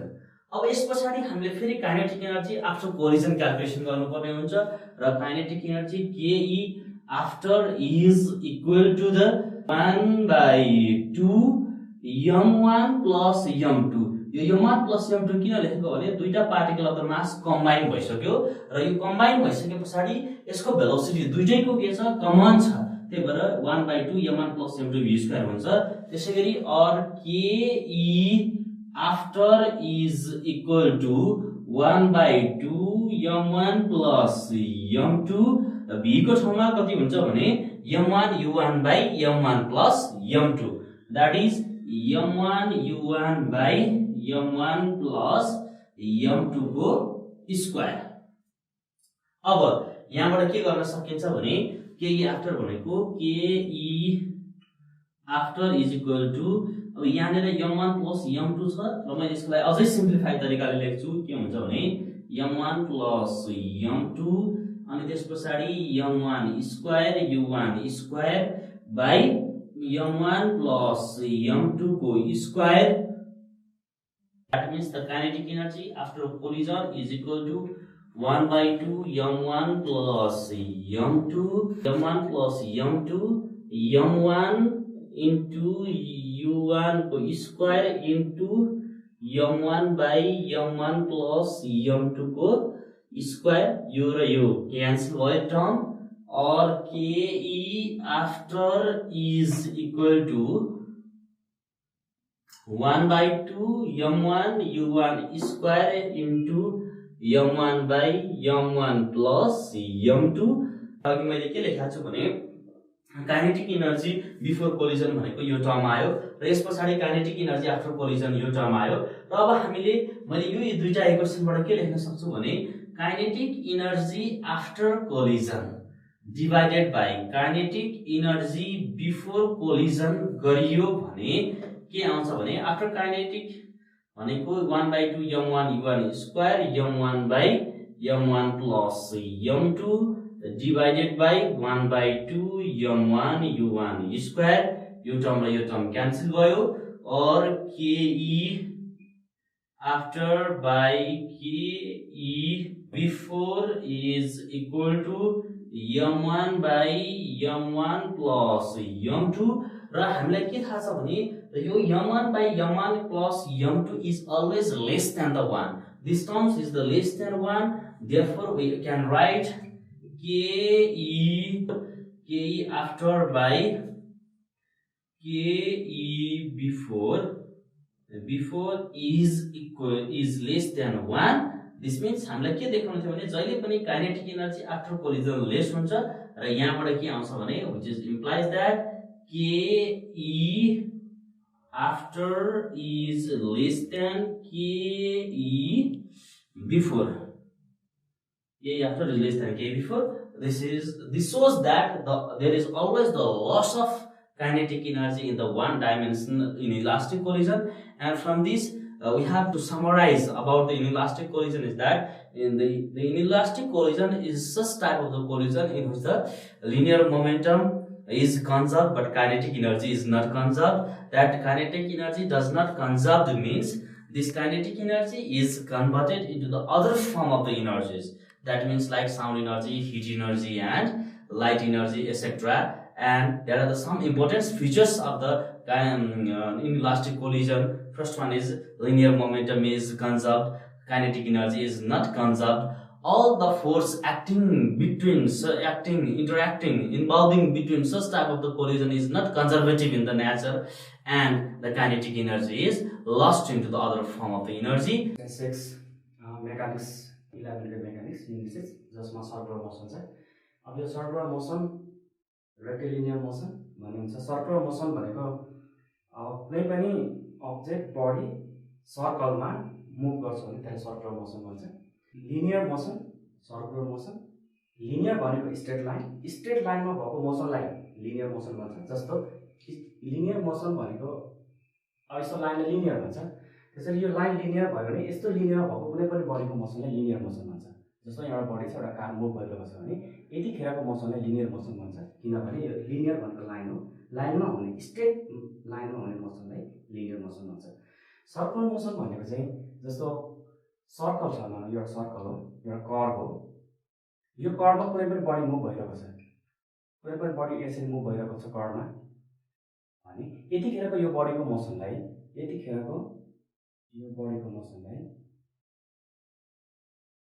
Circular motion भन्छ। वर्डबाट पनि clear छ, किनकि circular भनेको circle, motion भनेको त्यो बडीको मोसन हो। अब कर्भिलिनियर मोसन भन्ने पनि हुन्छ। दुई खालको मोसन हुन्छ जनरली,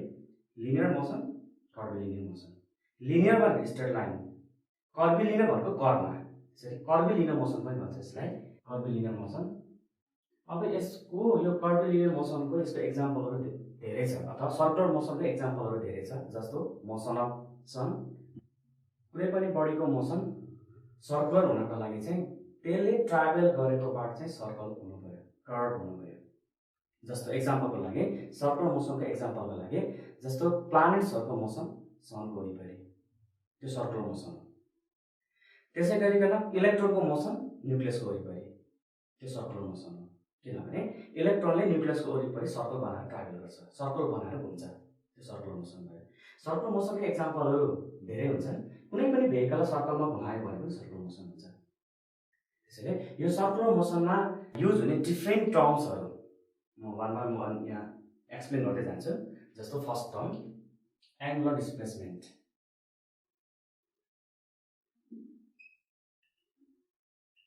एङ्गुलर डिस्प्लेसमेन्ट यसको नोटेसन हुन्छ थीटा। जस्तो लिनियर मोसनमा एङ्गुलर डिस्प्लेसमेन्टको ठाउँमा लिनियर डिस्प्लेसमेन्ट हुन्छ, यही ठाउँमा चेन्ज हुन्छ। लिनियर डिस्प्लेसमेन्ट भन्यो भने त्यसको नोटेसन हो एस, एङ्गुलर डिस्प्लेसमेन्ट त्यसको नोटेसन हो थीटा। जस्तो एङ्गुलर डिस्प्लेसमेन्ट कसरी डिफाइन गर्ने त भन्दाखेरि, अब एङ्गुलर डिस्प्लेसमेन्ट भनेको यो सर्कुलर मोसनको प्यारामिटर हो। त्यसरी सर्कल बनाउनु पऱ्यो अरे, एउटा सर्कल बनाऊ, यो सर्कल हो, सर्कलको यो सेन्टर लेट चाहिँ ओ भनौँ। यसमा एउटा बडी ट्राभल गरिरहेको छ, कुनै कार बस कुनै ट्राभल गरिरहेको छ, लेट चाहिँ एन्टी क्लकवाइज डिरेक्सनमा ट्राभल गरेर, जनरली हामी एन्टी क्लकवाइज डिरेक्सन लिन्छौँ, ट्राभल गरिरहेको छ। यसको भेलोसिटी v मानौँ र यो पोइन्टलाई इनिसियल पोइन्ट a मानौँ र केही समय पछाडि t टाइम पछाडि यो बडी चाहिँ b भन्ने पोइन्टमा पुगेछ। सपोज गरौँ b भन्ने पोइन्टमा पुग्यो, यतिखेर भेलोसिटी v छ मानौँ र b पोइन्टमा पुग्दाखेरि यसको भेलोसिटी v छ मानौँ। यहाँनिर यो दुईटा पोइन्टको टाइम ग्यापलाई लेट्स से t भनौँ, t टाइममा a पोइन्टबाट b पोइन्टमा पुग्यो र a पोइन्टबाट b पोइन्टमा पुग्दा त्यसले सेन्टरमा कति एङ्गल बनायो त हो, त्यो एङ्गललाई नै के भन्छ, एङ्गुलर डिस्प्लेसमेन्ट भन्छ। त्यसैले जस्तो a पोइन्टबाट भनेको यसलाई यहाँ लाइन तानौँ, सर्कलको सेन्टरसम्म जोडिदिउँ, त्यसैले b पोइन्टबाट पनि लाइन तानिदिउँ। a पोइन्टबाट b पोइन्टमा पुग्दा यसले सेन्टरमा कति एङ्गल बनायो त, लेट्स से थीटा भने यो एङ्गललाई नै एङ्गुलर डिस्प्लेसमेन्ट भन्छ सर्कुलर मोसनमा। त्यसैले एङ्गुलर डिस्प्लेसमेन्ट डिफाइन गर्न गाह्रो छैन। कसरी डिफाइन गर्न सकिन्छ भन्दाखेरि, the angle made by a moving body in a circle at two points in the motion. र यसको युनिट हो, unit of angular displacement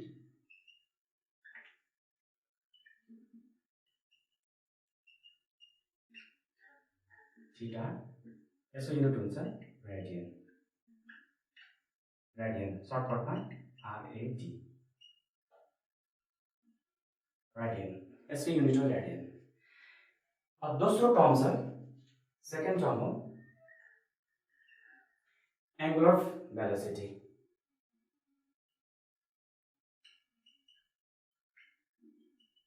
angular velocity,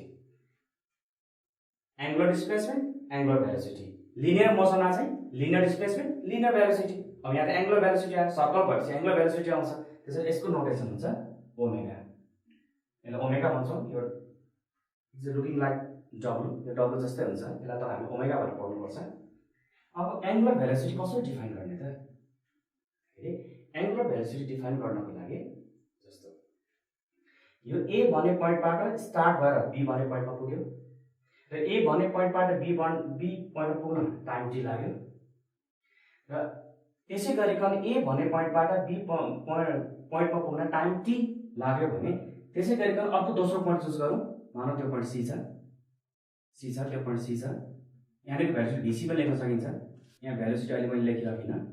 ए बाट स्टार्ट भयो, बी मा पुग्यो, अनि त्यही ए बाट स्टार्ट भएर कन्टिन्युअसली यो सी मा पुग्यो भने सपोज मानौँ कि ए बाट बी मा पुग्न टाइम t1 लाग्यो, त्यसै गरिकन ए बाट सी मा पुग्न टाइम t2 लाग्यो। भनेको t1 भनेको चाहिँ यहाँदेखि यहाँसम्म यति बी पोइन्टसम्म, अनि t2 भनेको चाहिँ यहाँबाट सी सम्म। ओभियसली के देखिन्छ, टाइम बढ्दाखेरि एंगुलर डिस्प्लेसमेन्ट पनि बढ्दो रहेछ। त्यसैले ए बाट बी मा पुग्दा थीटा1 एंगल बनायो, यो भनेको angular displacement for B point. त्यसै गरिकन ए बाट सी मा पुग्दाखेरि एंगल यसले अर्कै बनाउँछ, त्यो ग्रेटर एंगल हुन्छ, थीटा1 भन्दा बढी हुन्छ। यसलाई लेट्स से थीटा2 भनौँ, त्यसै थीटा2 भनेको angular displacement for point C पोइन्टको लागि एंगुलर डिस्प्लेसमेन्ट भयो। अब एंगुलर डिस्प्लेसमेन्ट बी पोइन्टको लागि थीटा1 छ, सी पोइन्टको लागि थीटा2 छ। त्यसैले बी पोइन्टको लागि टाइम t1 छ, सी पोइन्टको लागि टाइम t2 छ। अब कति एंगल चेन्ज भयो कति टाइममा, त्यो चेन्ज भएको एंगललाई चेन्ज भएको टाइमले डिभाइड गर्यो भने त्यसलाई भन्छ एंगुलर वेलोसिटी। त्यसैले angular velocity is defined as the rate of change of angular displacement with respect to time or change of angular displacement per unit time। जसो डिफाइन गरे पनि भयो र यसलाई लेख्ने तरिका छ angular velocity omega equals to, मैले भनेपछि अघि डिफाइन गरिसकेँ, rate of change of angular displacement with respect to time. भनेको एंगुलर डिस्प्लेसमेन्ट कति चेन्ज भयो र कति टाइममा त, र चेन्ज भएको एंगललाई चेन्ज भएको टाइमले डिभाइड गर्यो भने एंगुलर वेलोसिटी आउँछ। जस्तो चेन्ज भएको एंगल कति त, कहाँ पुग्दा भन्दाखेरि बी बाट सी पोइन्टमा पुग्दा, बी बाट सी पोइन्टमा पुग्दा कति एंगल चेन्ज भयो त भन्दाखेरि थीटा2 माइनस थीटा1। अनि थीटा2 बाट थीटा1 मा पुग्दाखेरि टाइम चाहिँ कति चेन्ज भयो त भन्दाखेरि t2 माइनस t1। अब थीटा2 माइनस थीटा1 भनेको change of angular displacement, t2 minus t1 भनेको चेन्ज अफ टाइम। र चेन्ज अफ एंगुलर डिस्प्लेसमेन्टलाई चेन्ज अफ टाइमले डिभाइड गर्यो भने एंगुलर वेलोसिटी आउँछ। अब यसैले यदि बी र सी पोइन्ट नजिकै छ भने थीटा2 माइनस थीटा1 को भ्यालु सानो आउँछ। त्यसैले म यसलाई यसरी लेख्छु ओमेगा डेल थीटा। त्यसै गरिकन बी र पोइन्ट नजिकै छ भने के हुन्छ त, यो दुईटा पोइन्ट बीचको ग्याप भन्दा सानो हुन्छ। दुईटा पोइन्ट बीचको ग्याप सानो भयो भने टाइम भन्दा स्मल हुन्छ। त्यसैले डेल थीटा, मैले डेल थीटा लिए, यो भनेको चेन्ज अफ एंगुलर डिस्प्लेसमेन्ट, यो भनेको चेन्ज अफ टाइम। अब म यसलाई लिमिट लिउँ, let delta t tends to 0, एकदमै सानो टाइम छ। एकदमै सानो टाइम भन्नाले के हुनुपर्छ भन्दाखेरि बी र सी पोइन्टको बीचको ग्याप सानो हुनुपर्छ, बी र सी पोइन्ट नजिक हुनुपर्छ। बी र सी पोइन्ट नजिक भयो भने डेल t टेन्ड्स टु 0 हुन्छ। डेल t टेन्ड्स टु 0 भयो भने अब यो राइट ह्यान्ड साइड के भयो त भन्दाखेरि डेरिभेटिभ भयो d थीटा बाइ dt। यसलाई इन्स्ट्यान्टेनियस एंगुलर वेलोसिटी पनि भन्छ। यसलाई इन्स्ट्यान्टेनियस एंगुलर वेलोसिटी पनि। अब d थीटा बाइ dt भनेको d थीटा भनेको के हो, change of angular displacement. Change of angular displacement भनेको पनि एंगुलर डिस्प्लेसमेन्ट नै त हो नि, त्यसैले थीटा। त्यसैले चेन्ज अफ टाइम भनेको टाइमै हो, टाइमकै डाइमेन्सन हो, त्यसैले t भन्छ। ओमेगा भनेको के पनि रहेछ, ओमेगा भनेको थीटा बाइ t पनि रहेछ। थीटा भनेको एंगुलर डिस्प्लेसमेन्ट, टी भनेको टाइम भनेको त यसको डेफिनेसन अर्को पनि त गर्न सकिँदो रहेछ नि त। एंगुलर भेलोसिटीलाई डेफिनेसन अर्को तरिकामा डिफाइन गर्न सकिन्छ भनेको angular velocity is defined as the ratio of angular displacement to time taken. Now unit of angular velocity, अब एंगुलर भेलोसिटी युनिट लेखौँ। युनिट कसरी लेखेर भन्दाखेरि अब हेर्नु unit of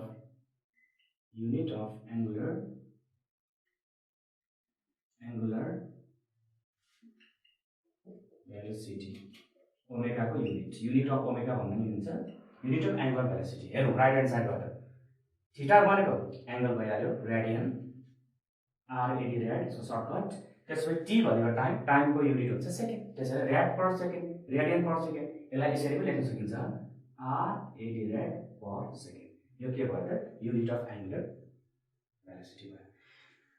first term angular displacement, second term angular velocity. अब third term म लेखिदिन्छु। थर्ड प्यारामिटर हो सर्कुलर मोसनको थर्ड प्यारामिटर हो एंगुलर एक्सेलरेसन। एंगुलर एक्सेलरेसन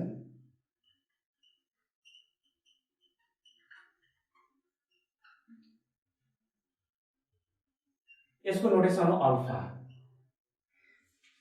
जसरी लिनियर मोसनमा स्ट्रेट लाइनको मोसनमा जसरी लिनियर एक्सेलरेसन हुन्छ त्यसलाई हामीले ए ले नोटेसन गर्छौं, त्यसै गरिकन सर्कुलर मोसनमा अल्फाले नोटेसन गरिन्छ। लिनियर एक्सेलरेसन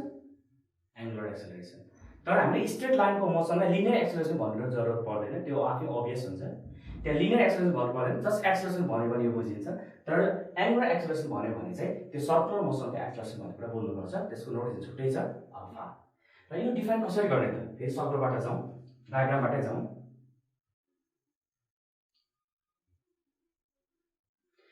यो सर्कलको सेन्टर ओ र सुरुमा बडी ए पोइन्टमा छ, इनिशियली बडी ए पोइन्टमा छ। यो बडी एन्टिक्लक यसरी मुभ भइरहेको छ इनिशियली र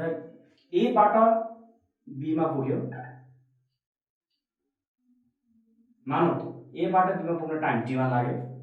र ए बाट बी मा पुग्दाखेरि मानौ कि यहाँनेरि यसको एंगुलर भेलोसिटी चाहिँ ओमेगा 1 रहेछ रे बी पोइन्टमा पुग्दा। त्यसै गरिकन यो बी पोइन्टबाट सी पोइन्टमा पुग्यो, मानौ यो पोइन्ट सी मानौ। यहाँनेरि यसको velocity omega 2 angular velocity omega 2 भएछ सी मा। भनेपछि ए बाट पहिले बी आउँछ, बी बाट पछि सी आउँछ। अभियसली के हुन्छ त भन्दाखेरि बी पोइन्टमा पुग्न भन्दा सी पोइन्टमा पुग्न टाइम बढी लाग्छ। त्यसैले यहाँनेरि पुग्न लागेको टाइमलाई लेट्स से t2 भनौँ। ए बाट बी मा पुग्दा सेन्टरमा एंगल θ1 बनाएछ। त्यसै गरिकन ए बाट सी मा पुग्दा सेन्टरमा एंगल θ2 बनाएछ। भनेको बी पोइन्ट को लागि एंगुलर डिस्प्लेसमेन्ट θ1, सी पोइन्ट को लागि एंगुलर डिस्प्लेसमेन्ट θ2। एकचोटि फेरि डिस्क्राइब गरौँ। ओ भनेको सेन्टर अफ सर्कल र एउटा कुनै बडी एन्टिक्लक यसरी मुभ भइरहेको छ। इनिशियली त बडी ए पोइन्टमा छ, ए बाट बी मा पुग्न t1 टाइम लाग्यो र बी पोइन्ट त्यसको एंगुलर भेलोसिटी ओमेगा 1 छ लेट्स से। त्यसै गरिकन सी पोइन्टमा पुग्दाखेरि एंगुलर भेलोसिटी ओमेगा 2 भयो र टाइम सी पोइन्टमा पुग्न t2 लाग्यो मानौ। अब यहाँ के कुरा एउटा चाहिँ स्योर छ भन्दाखेरि t2 is strictly greater than t1। t2 चाहिँ t1 भन्दा अभियसली ठुलो हुन्छ, तर ओमेगा 2 र ओमेगा 1 को बारेमा भन्न सकिदैन। ओमेगा 2 ठुलो हुन पनि सक्छ, ओमेगा 1 सानो पनि हुन सक्छ। अब युनिफर्म एंगुलर भेलोसिटी छ भने इक्वल हुन्छ। रिटार्डेसन भइरहेको छ ओमेगा 2 सानो हुन्छ, अनि एक्सेलरेटेड छ भने ओमेगा 2 ठुलो हुन्छ। त्यसैले ओमेगा 1 ओमेगा 2 कुन चाहिँ ठुलो कुन चाहिँ सानो भन्न सकिदैन। तर t2 is strictly greater than t1 and again θ2 is also greater than θ1। अब यसलाई डिफाइन गरौँ। एंगुलर एक्सेलरेसन भनेको के हो त? बी पोइन्टबाट सी पोइन्टमा पुग्दाखेरि एंगुलर भेलोसिटीमा त चेन्ज आयो भनेको ओमेगामा त चेन्ज आयो। ओमेगामा चेन्ज आयो भने कति ओमेगा चेन्ज भयो र त्यो चेन्ज हुनलाई कति टाइम लाग्यो भनेको change of angular velocity to the time change of time taken gives the angular acceleration. That is angular acceleration alpha भनेको change of angular velocity. Change of angular velocity भनेको omega 2 माइनस omega 1। Omega 2 माइनस omega 1 ले के दिन्छ? Change of angular velocity दिन्छ। यो angular velocity change हुनको लागि कति टाइम लाग्यो भन्दाखेरि t2 माइनस t1। भनेको ओमेगा 2 ओमेगा 1 भनेको change of angular velocity, t2 - t1 भनेको चेन्ज अफ टाइम। यो एंगुलर भेलोसिटी चेन्ज हुन लागेको टाइम यो भयो। अब यहाँ डिफाइन फेरि एकचोटि म यसो डिफाइन गर्छु। एंगुलर एक्सेलरेसन भनेको angular acceleration is defined as the change of angular velocity per unit change of time or change of angular velocity with respect to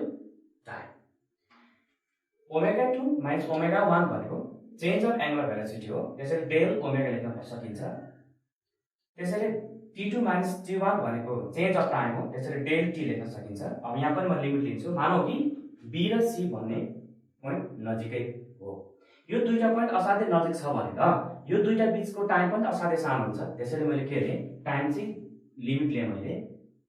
limit delta tends to 0 delta t tends to 0 गरे भने limit time is very small लिए भने delta t tends to 0 हुनको लागि b र c दुईटा भन्दा नजिकै हुनु पर्यो। अब यो के भन्दा डेरिभेटिभ कन्भर्ट गर्यो एंगुलर एक्सेलरेसन अल्फा भनेको d ओमेगा बाइ dt भनेपछि अब यहाँ के डेफिनेसन आयो त एंगुलर एक्सेलरेसन भनेको angular acceleration is defined as the derivative of angular velocity with respect to time. फेरि पनि एकचोटि हेरौँ angular acceleration is defined as the derivative of angular velocity with respect to time. अब d omega और यहाँबाट हेरे पनि हुन्छ d ओमेगा भनेको के हो change of angular velocity. Change of angular velocity भनेको एंगुलर भेलोसिटी नै हो। एंगुलर भेलोसिटीमा एंगुलर भेलोसिटी घटाउँदा एंगुलर भेलोसिटी नै आउँछ। त्यसैले चेन्ज अफ एंगुलर भेलोसिटी भनेको एंगुलर भेलोसिटी नै भयो। चेन्ज अफ टाइम भनेको टाइमै त हो, स्मल टाइम न हो तर टाइम त टाइमै हो। त्यसैले ओमेगा टी भनेपछि अल्फा भनेको के पनि रहेछ ओमेगा बाइ टी पनि रहेछ। यहाँबाट पनि अर्को डेफिनेसन गर्न सकिन्छ एंगुलर एक्सेलरेसनको। त्यो भनेको angular acceleration is defined as the ratio of angular velocity to the time taken. त्यसैले एउटा डेफिनेसन यहाँबाट अर्को डेफिनेसन यहाँबाट अर्को डेफिनेसन यहाँबाट जुनबाट गरे पनि त्यसको डेफिनेसन के हो त angular acceleration definition. Now unit of angular acceleration यसको युनिट के हुन्छ त भन्दाखेरि युनिट अफ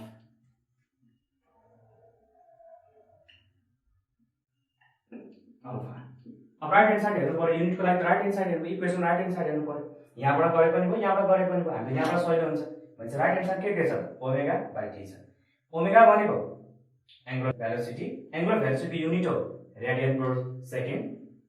त्यसैले आयो रेडियन पर सेकेन्ड यो भयो ओमेगा को युनिट। अब टाइम भनेको टाइम को युनिट हो सेकेन्ड भनेपछि इन्टु सेकेन्ड भयो इन्टु सेकेन्ड। त्यसैले के भयो त radian per second square is the unit of angular acceleration. Radian per second square unit of angular acceleration. Fourth टर्ममा जाउँ। फोर्थ टर्म सर्कुलर मोसनको फोर्थ टर्म हो time period T. Time period T भनेको के हो त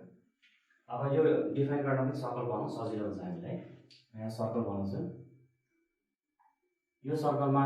एउटा बडी मुभ गरिरहेको छ कार मुभ गरिरहेको छ। यो सर्कलको सेन्टर ओ भयो। यो इनिशियल पोइन्ट लेट्स से ए भनौँ इनिशियल एन्टी क्लकवाइजमा मुभ गरिरहेको छ यसरी यसरी घुमिरहेको छ। टाइम पिरियड भनेको के हो त कुनै पनि बडी सर्कलमा मुभ भइरहेको छ भने टाइम पिरियड भन्ने प्यारामिटरले के डिफाइन गर्छ त के बुझाउँछ त भन्दाखेरि यो सर्कलमा बडी स्टार्ट भयो ए पोइन्टबाट यसरी घुम्दै घुम्दै घुम्दै घुम्दै घुम्दै घुम्दै घुम्दै घुम्दै घुम्दै यो कहाँ आइपुग्यो फेरि ए पोइन्टमा आइपुग्यो भने कति टाइम लाग्यो त ए पोइन्टबाट घुमेर फेरि त्यो ए पोइन्ट भनेको इनिशियल पोइन्टबाट घुमेर फेरि त्यो इनिशियल पोइन्टमा आउन कति टाइम लाग्यो त त्यसलाई भन्छ टाइम पिरियड। भनेको ए पोइन्टबाट ए पोइन्टमा आउनु भनेको त वान रिभोल्युसन हो वान रोटेसन हो वान असिलेसन हो वान हामी अब यसमा भनौँ न वान सर्कुलेसन भनौँ हैन वान रिभोल्युसन भनौँ। वान रिभोल्युसन गर्नको लागि वान सर्कुलेसन गर्नको लागि कति टाइम लाग्यो त्यसलाई नै टाइम पिरियड भन्छ र त्यसको नोटेसन जहिले पनि क्यापिटल टी हो। यसलाई डिफाइन गरौँ। टाइम पिरियड भनेको time taken by a body to move in circle once एकचोटि घुम्नलाई। A time taken by a moving body in the circle to make one complete circulation एकचोटि पुरै घुम्नलाई कति टाइम लाग्छ त त्यसलाई नै टाइम पिरियड भन्छ। र टाइम पिरियडको युनिट यो टाइम नै हो त्यसैले सेकेन्ड हुन्छ। Unit of time period unit of time period second नै हुन्छ किनकि यो टाइम नै हो। अब अगाडिको हाम्रो डेरिभेसनबाट हेर्दै जाँदा अब यसलाई यसरी डिफाइन पनि गर्न सकिन्छ, जस्तो कि एङ्गुलर भेलोसिटी डेफिनेसनबाट एङ्गुलर डेफिनेसन भनेको के हो त थीटा बाइ टी। मैले अगाडि नै लेखिसकेको छु एङ्गुलर भेलोसिटी भनेको थीटा बाइ टी, यो थीटा भनेको एङ्गुलर डिस्प्लेसमेन्ट, टी भनेको टाइम टेका। अब एकचोटि पुरै घुम्दा एकचोटि पुरै यसरी घुमेर यहाँ आइपुग्दा कति एङ्गल बनाउँछ भन्दाखेरि यहाँबाट यहाँ पुग्दा 90 बनाउँछ, यहाँबाट यहाँ पुग्दा 180 बनाउँछ, यहाँ पुग्दा 270 बनाउँछ, यहाँ आइपुग्दा 360 बन्छ भनेको वान कम्प्लिट रोटेसनमा टोटल एङ्गल कति बन्छ 360 भनेको 2 पाइ। त्यसैले एकचोटि पुरै घुम्दा बनेको एङ्गल हो 2 पाइ, यो भनेको 360। एकचोटि पुरै घुम्दाको एङ्गल 2 पाइ अनि एकचोटि पुरै घुम्नलाई कति टाइम लाग्छ भन्दाखेरि टाइम पिरियड। त्यसैले यहाँ टी लेख्नु पर्यो। यो वान कम्प्लिट सर्कुलेसनको एङ्गल यहाँ लेखिसकेपछि यो टी पनि त क्यापिटल टी हुन्छ नि त, किन पुरै घुम्न लागेको टाइमलाई त टी भन्छ नि त। त्यसैले ओमेगा भनेको के हुँदो रहेछ 2 pi by T. So omega equals to 2 pi by T. यस एकदमै फिजिक्समा म्याथमा साह्रै इम्पोर्टेन्ट रिलेसन हो एङ्गुलर भेलोसिटी र टाइम पिरियडको। यो रिलेसनबाट धेरै फर्मुलाहरू, धेरै रिलेसनहरू, धेरै क्यालकुलेसनहरू न्युमेरिकल सल्युसन हुन्छ, यो सम्झिनुपर्छ। त्यसैले टीलाई यता लगे 2 पाइ बाइ ओमेगा यता लगे। This is the relation between time period and angular velocity. अब एङ्गुलर भेलोसिटी हामीलाई थाहा छ भने टाइम पिरियड निकाल्न सकिन्छ, टाइम पिरियड हामीलाई थाहा छ भने एङ्गुलर भेलोसिटी निकाल्न सकिन्छ, किनभने 2 पाइ भनेको त यो कन्भर्सन प्यारामिटर हो, कन्भर्सन फ्याक्टर पनि भन्न सकिन्छ।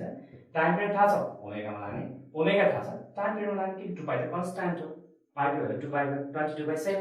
3.14 राउन्ड अफ गरेर लेख्ने हो भने। त्यसैले 2 pi is a conversion factor to change time period into angular velocity or angular velocity into time period. अब यसै गरिकन फिफ्थ प्यारामिटरमा जाउँ। म फिफ्थ प्यारामिटर लेख्छु, यही लेखेँ फिफ्थ प्यारामिटर फ्रिक्वेन्सी एफ। यसको notation F small F. Frequency भनेको के हो त डिफाइन गरौँ फ्रिक्वेन्सीलाई फर्स्टमा, त्यसपछि यसको फर्मुला लेखौँला। फ्रिक्वेन्सी भनेको के हो त 1 सेकेन्डको टाइममा कतिचोटि रिभोल्युसन गर्छ त, कतिचोटि सर्कुलेसन गर्छ त, द्याट्स कल्ड फ्रिक्वेन्सी। जस्तो कि 1 सेकेन्डमा एकचोटि पुरै हुन्छ फ्रिक्वेन्सी 1, 1 सेकेन्डमा 2 चोटि घुम्छ फ्रिक्वेन्सी 2, 1 सेकेन्डमा 3 चोटि कम्प्लिट हुन्छ फ्रिक्वेन्सी 3। त्यसैले फ्रिक्वेन्सी भनेको number of complete circulation, number of complete oscillation in 1 second. 1 सेकेन्डमा कतिचोटि घुम्छ, कति टाइम्स घुम्छ वरिपरि, त्यसलाई हामी फ्रिक्वेन्सी भन्छौँ। त्यसैले फ्रिक्वेन्सीको डेफिनेसन फेरि पनि भने the number of complete circulation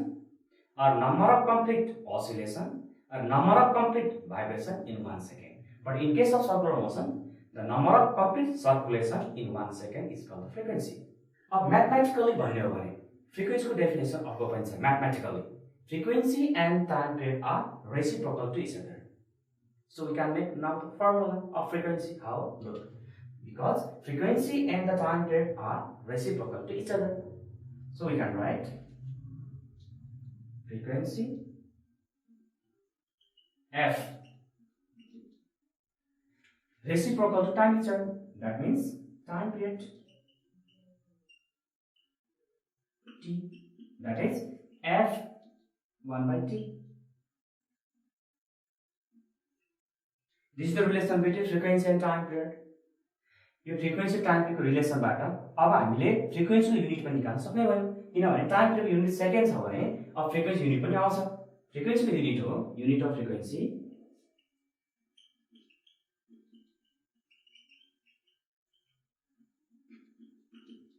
one by second, किनकि टाइमको युनिट सेकेन्ड हो, 1 बाई सेकेन्ड भयो। 1 बाई सेकेन्डलाई हर्ट्ज भन्छ। 1 बाई सेकेन्ड यसलाई यस्तो लेख्नु भयो पर सेकेन्ड, यसरी यसलाई भन्छ हर्ट्ज। सर्टकटमा एडजेक्ट लेख्नु हर्ट्ज। त्यसैले hertz is the unit of frequency. Hertz भनेको 1/सेकेन्ड, पर सेकेन्डलाई हर्ज भन्छ। अब यी बेसिक प्यारामिटर मैले 5.7 बेसिक प्यारामिटर लेखेँ। फर्स्ट प्यारामिटर थियो एङ्गुलर डिस्प्लेसमेन्ट, दोस्रो थियो एङ्गुलर भेलोसिटी, तेस्रो थियो एङ्गुलर एक्सेलरेसन, चौथो थियो टाइम पिरियड र पाँचौँमा फ्रिक्वेन्सी।